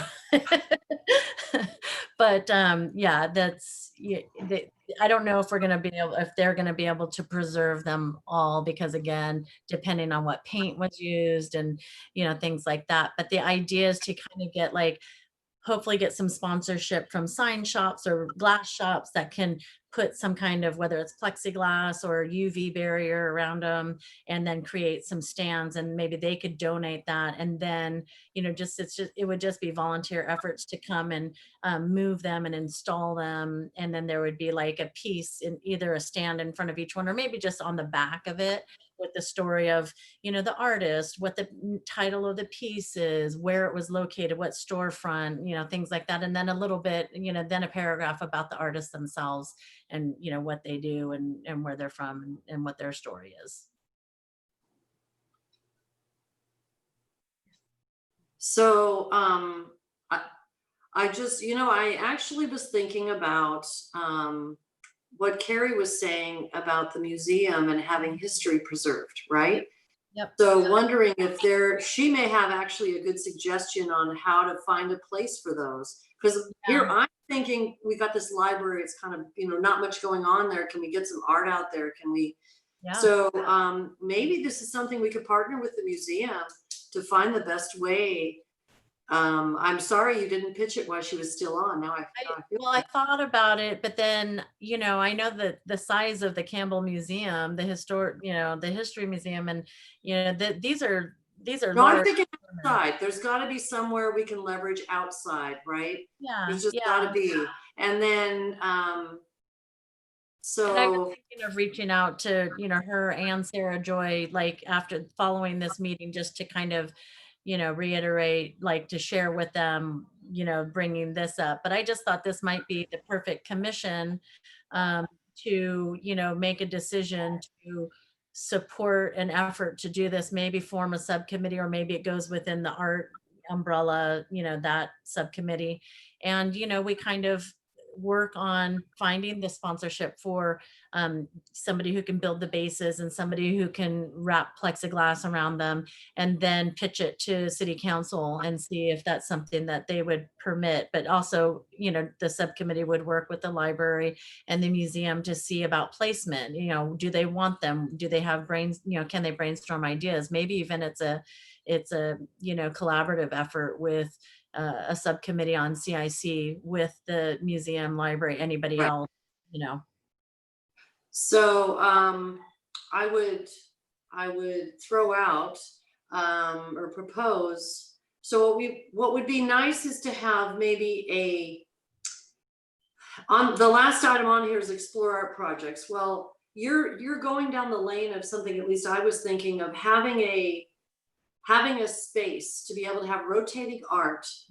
Maybe something stays for a couple of months, maybe it's something from the youth, maybe it's something from somewhere else, and putting together a subcommittee to talk about how do we get some rotating art going through. Yep. And this could be the first installment, right? And how do we support, artists who want to do a mural? $3,200 is a lot of money to try and get, but have a subcommittee put together, like, one or two projects, some of it'll be permanent and some of it'll be rotating, and maybe it goes on to another subcommittee once we decide how it needs to go. But maybe an exploratory subcommittee that we start now, right? So especially with everything that's been going on. So I think it's a great idea, and it falls right in line with giving Campbell a voice. Yeah. Exactly. And goes in line with, having a destination for public art in Campbell, where people know it's there. I mean, like Sarah Joy had talked about a mural alley or something, being that there's no music in the park right now, there's not a lot of like public things going on. This is something that we could put right in the middle of the park where the music and dancing usually happens. And, it's someplace that people can enjoy at a safe, socially distant, they could be socially distanced and still enjoy it, and it's outdoors. And so, it's really Yeah. conducive to having a public place that's still safe within the parameters of COVID.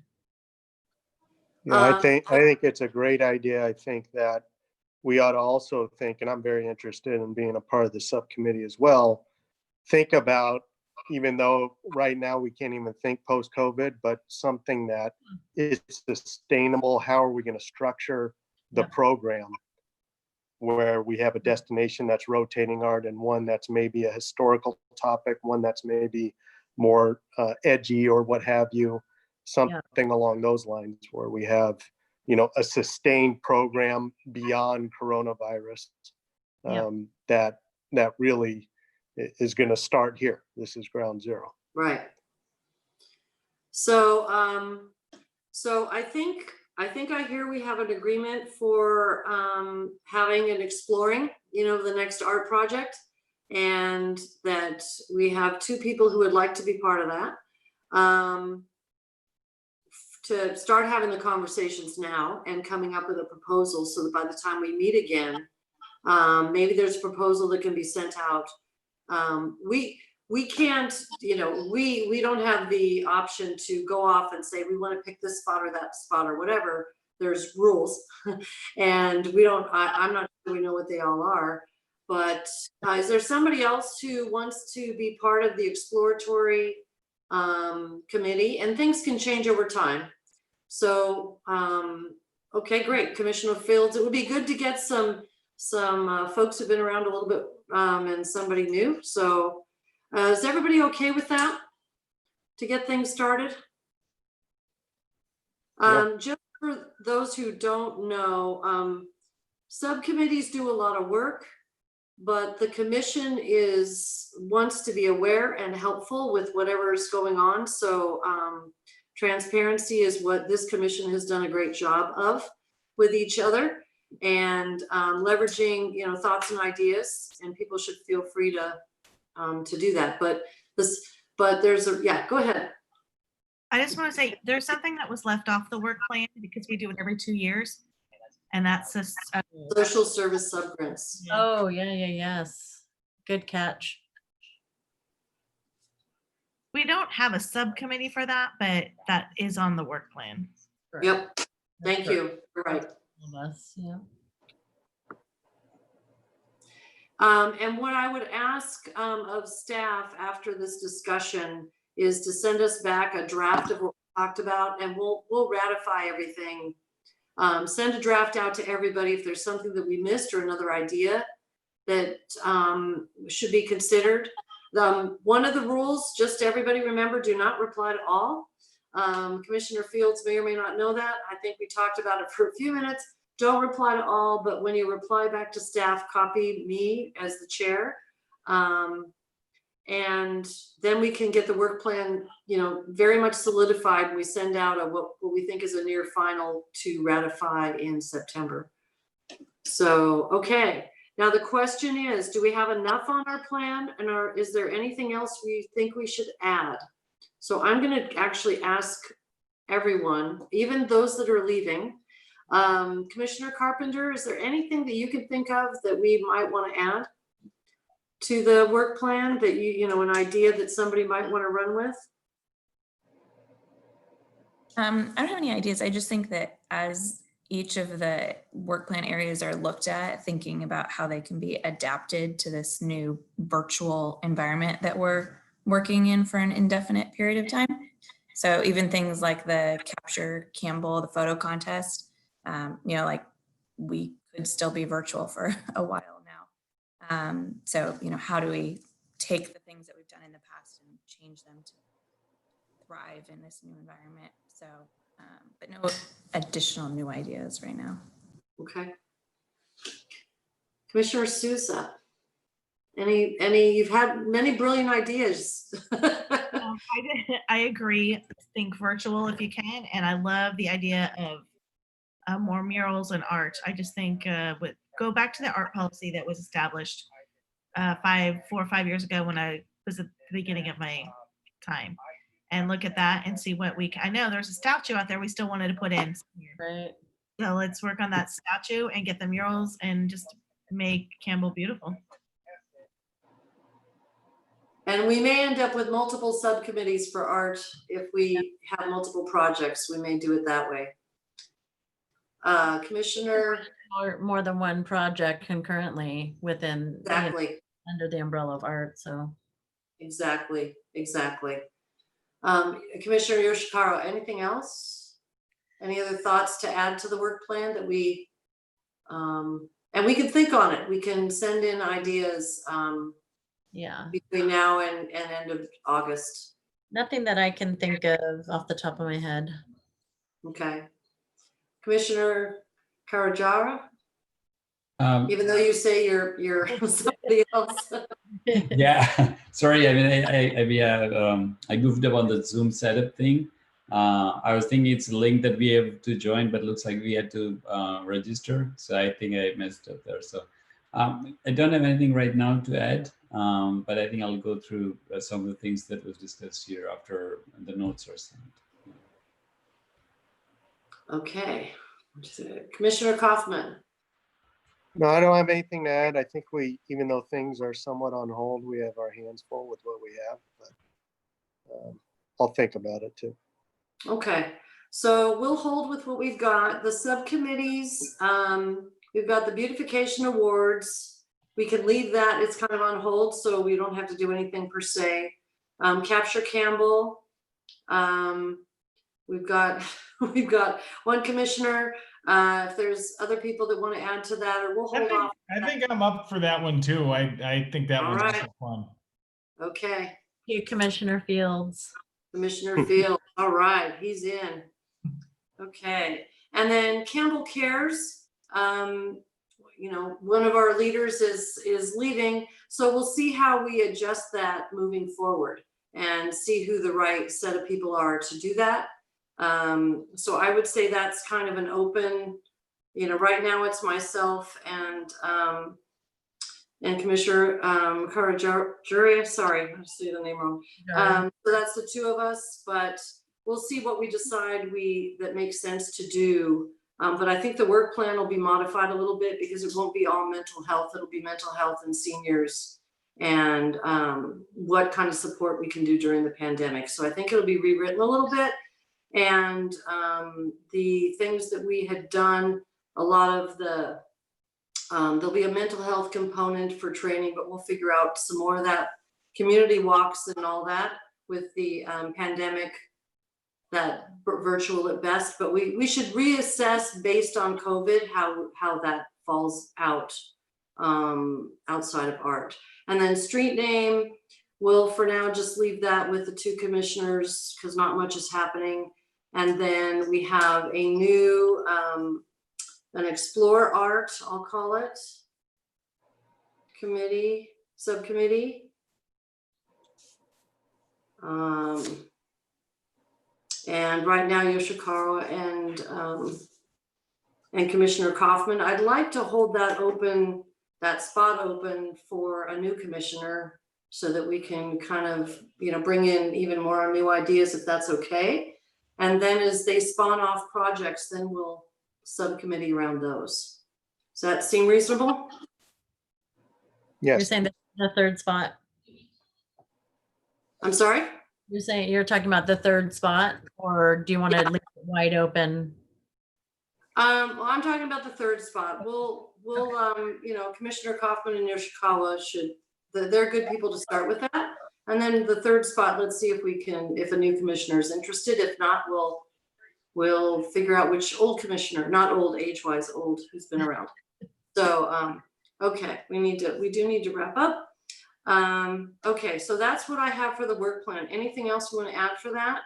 I think you wanted to add neighborhood association grants subcommittee. Oh, thank you. Yes. I can't believe I forgot that one already. I was so much into the art, I wasn't thinking about the neighborhood at the same time. So we need actually people to look into that now. And who is available to do that? I can do that. Bill. Okay. Who else can join him? I can join.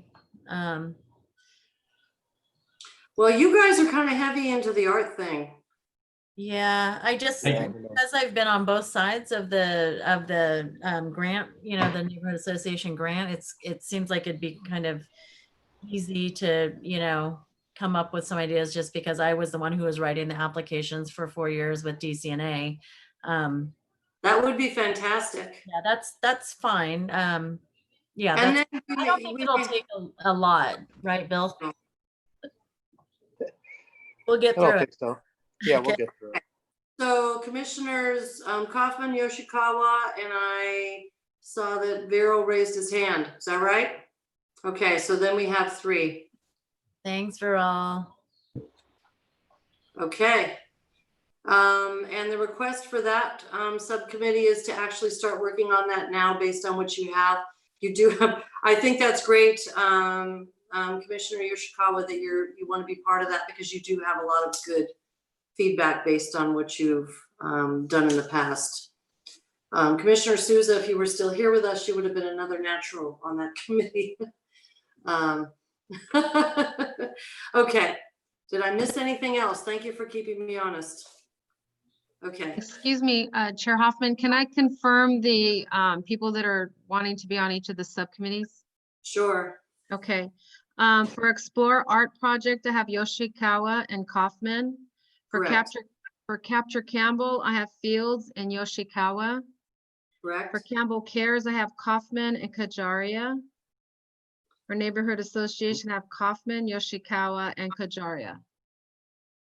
I don't Correct. think I'm on Campbell Campbell Cares Cares. is Hoffman, not Kaufman. Hoffman. The Okay. H, not the K. With an H. Sorry. Commissioner and Commissioner K. I also had Commissioner Fields for Explore Art. Correct. I thought they were gonna leave that third spot open. No? I'm up to do it, but then I also understood the logic of what the chair said, so I'm open to. I'm flexible. This is my first meeting.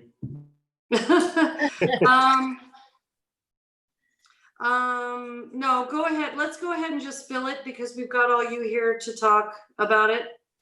And we can adjust as we need to, as you guys have ideas. What we'll do, these may get adjusted only once we see, I'd like to see everything kind of down in one place, because we may have two, you know, some people have so many and others don't have as many. So we'll adjust that as we need to. Are you guys flexible with that if we change them? Okay. All right. So we've got what we know today. I'm ready to move on. Anything else? Okay. We're at the good of the game. Is there anything anybody has to share about what's coming up? I have a couple, which I was kind of surprised that we didn't hear from, or maybe folks didn't think about. The Relay for Life that happens every year at the community center. This year is virtual. It is this Saturday, 7/11. I am actually on the, again, I'm on the chamber team, and we're just doing it virtually. So they have a whole set of things that are happening throughout the day. I can try and find the link and pass it on if people are interested. That can be sent out to the whole commission. If you guys aren't interested, it's no big deal. And then a week later is the Celebrate Campbell. A year ago, that was a big event for some of us, and it is a big event for Campbell. It's where they celebrate the Citizen of the Year and the Business of the Year and all of the organizations. It will be virtual this year on July 18th. I believe it starts at 6 o'clock. There should be a link If the city doesn't have a link on their page to this, they probably should. Okay. So, And and if we they, don't. and I think you should, it's Celebrate Campbell. But confirm that that's okay, and we should send it out to the folks here. But this is done through the chamber, but it does really bring light to a lot of the good service that's happening around the city. Carol, sorry, Chairperson Hoffman, is the program going to be similar where they're going to highlight them and talk about all Yes. the, okay, and so do people need to RSVP? Is there a charge? Is there, So there is not a charge. A lot of people had already bought their seats. So and some people were, yeah, and so those that bought seats, I bought a table, I just contributed that to them. So there is money going to a foundation. I believe you should sign up for the, they're gonna make it public. It's gonna be public, but they may have a Zoom that they want people to sign up for. They're also trying to get money through the foundation for scholarships and all that. So it's a similar format. I mean, it's virtual, so it'll be a little bit different. And they haven't announced the business of the year. So the citizen of the year is Anna Spear, former police officer in Campbell, and she is also she's just an amazing volunteer. One of the things she helps run is the toy drive in December to get the toys out to all the kids from the school, from the lower education schools.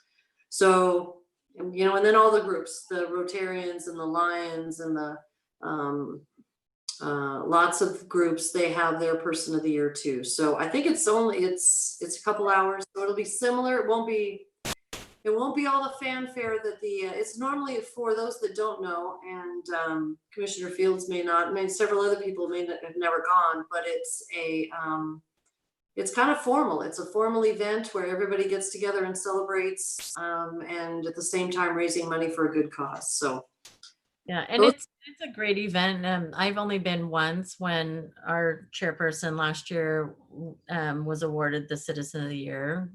Woohoo, go again, Carol. It's awesome.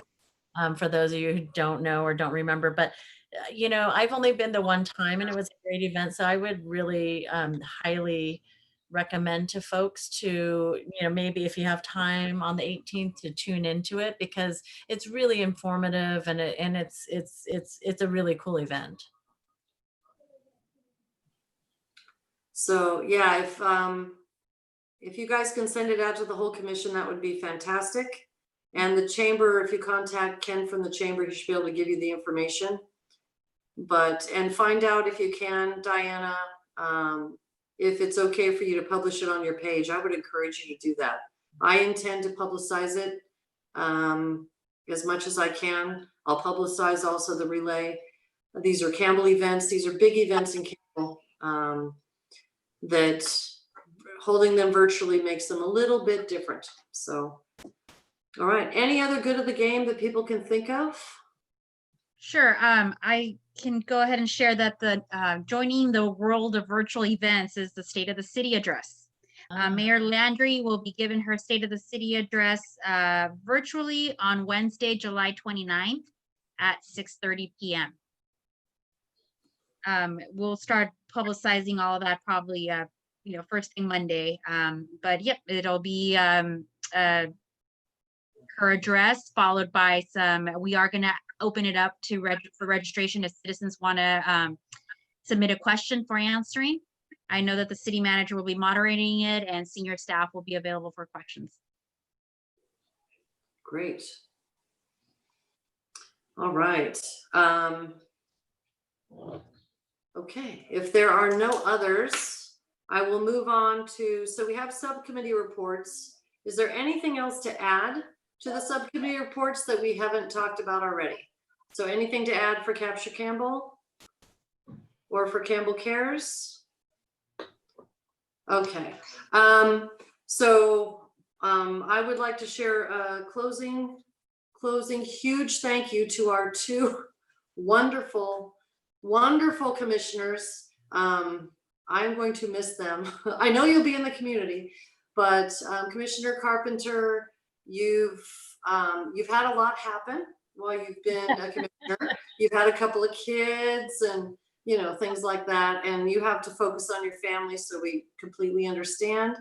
Uh-oh. Just a second here.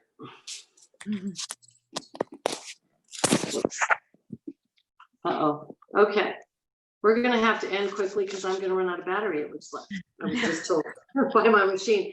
So thank you, Commissioner Carpenter, for everything you did, from the youth fair to helping with the photo contest to, I can't even think of all the things that you've done, but really appreciate it and wish you the best. We hope we'll see you live sometime soon. And Commissioner Souza, you and I have been serving the longest together. You brought great ideas in. We, things changed up. It's different than it was 5 years ago, 6 years ago for sure. And you brought some wonderful ideas. The job fair is a great example of something that'll continue for a long time, and doing it sustainably like that, so that you were able to pass it along to the youth commission is even better. And one of the things we didn't put on our work plan was something around the youth. So we may want to think about that. Campbell Cares for Youth, maybe, something around there. So if somebody has thoughts in their mind about how we can do that. But you've changed the face of the commission. You've been part of everything. You've done your art box time. You've just been everywhere, and I wish you future success in your next endeavor. And I want to give you both a chance to say something, and if anybody else wants to say anything to them, well, let me say, does anybody want to say anything to them, and then I'll give you guys a chance to say something to us. So Commissioner Kaufman, or other than thank you for your service. Been great to get to know you guys and want to see you around live when this is all over, and we'll be supporting whatever future endeavors you have within the city of Campbell or otherwise. Yeah. I'd also like to echo what Bill said. All the best to Amy and Anne. I think it was wonderful working with you both. Certainly a lot to learn from both of you, and I wish you all the best. Yeah, and just to echo, I don't want to repeat the same thing, but thank you from the bottom of my heart. You guys are awesome. You will be sorely missed. And I just want to thank you too, Ann Souza. I don't want to get all teary because I hate goodbyes, but hopefully you stay in touch and we see you. And also Amy, I just want to thank you for your hard work over these past few years, and your heart, you put your heart and soul into this commission, and it was very evident. And we really appreciate you from city staff. You are very valuable to our commission. So thank you for your service. And I do propose someday we will be allowed to go outside with a mask probably, but actually in the same location. So I propose we celebrate them as a commission somehow when that happens. So I hope you ladies will take a rain check from us for that. It may be 6 months from now, but we will make sure we get together and you will be part of that celebration. So back to you two. You have anything you want to share? I was just gonna say, that sounds great. And it has been a blast working with everyone over the last 4 years, I guess now, both on projects that had already been in place and helping to, initiate some of the new projects, the Capture Campbell and the Youth Job Fair and everything else we've started over the last couple of years. So it's been a blast. It's been great getting to know everybody. And yes, I look forward to seeing you all maybe in downtown Campbell, but definitely with my mask on. I want to thank everybody for, just what a wonderful commission. It is absolutely the best commission to be on. Davis, I wish you a lot of luck. My first year, it took me 6 months before I really spoke. And then my ideas didn't get taken the first year after. So if your idea doesn't get taken in the first year, keep trying and it will. Don't get rid of my name tag. I hope I get to use it again. I hope I get to serve on city council with Carol. So don't throw away my name tag. I'll be back real soon. Well, good luck to you. Keep my fingers crossed. Thanks. Okay, thank you, everybody. With that, I'm just double checking I didn't miss anything. I would like to adjourn the meeting at 8:55 p.m. Thank you again. I don't have a gavel or anything. That's somewhere else. That's where it is. See you in Thanks, September. See you in September. See ya. Thanks, Thank you. everyone. See you Bye, guys. Good night.